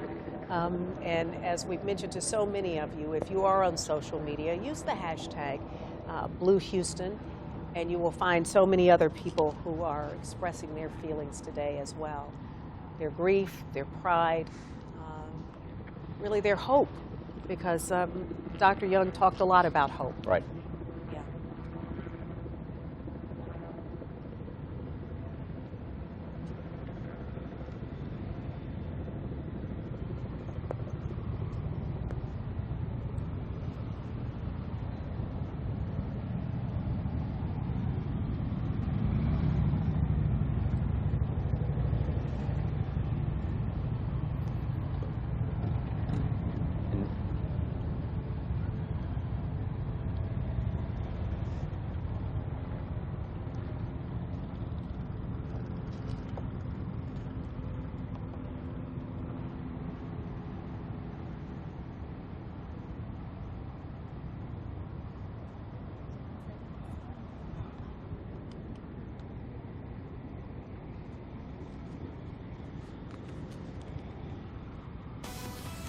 Well, happening right now, the motorcade for fallen Deputy Darren Goforth headed to his final resting place, Woodlawn Cemetery. Moments ago, the funeral for that deputy wrapped up in West Houston at Second Baptist Church.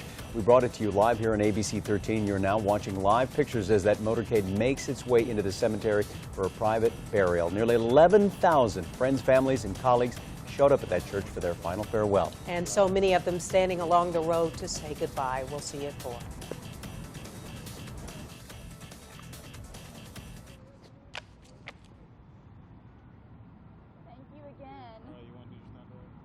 Can't believe you weren't going to talk with us. You were so eloquent. Thank you. It really, it's added to our story.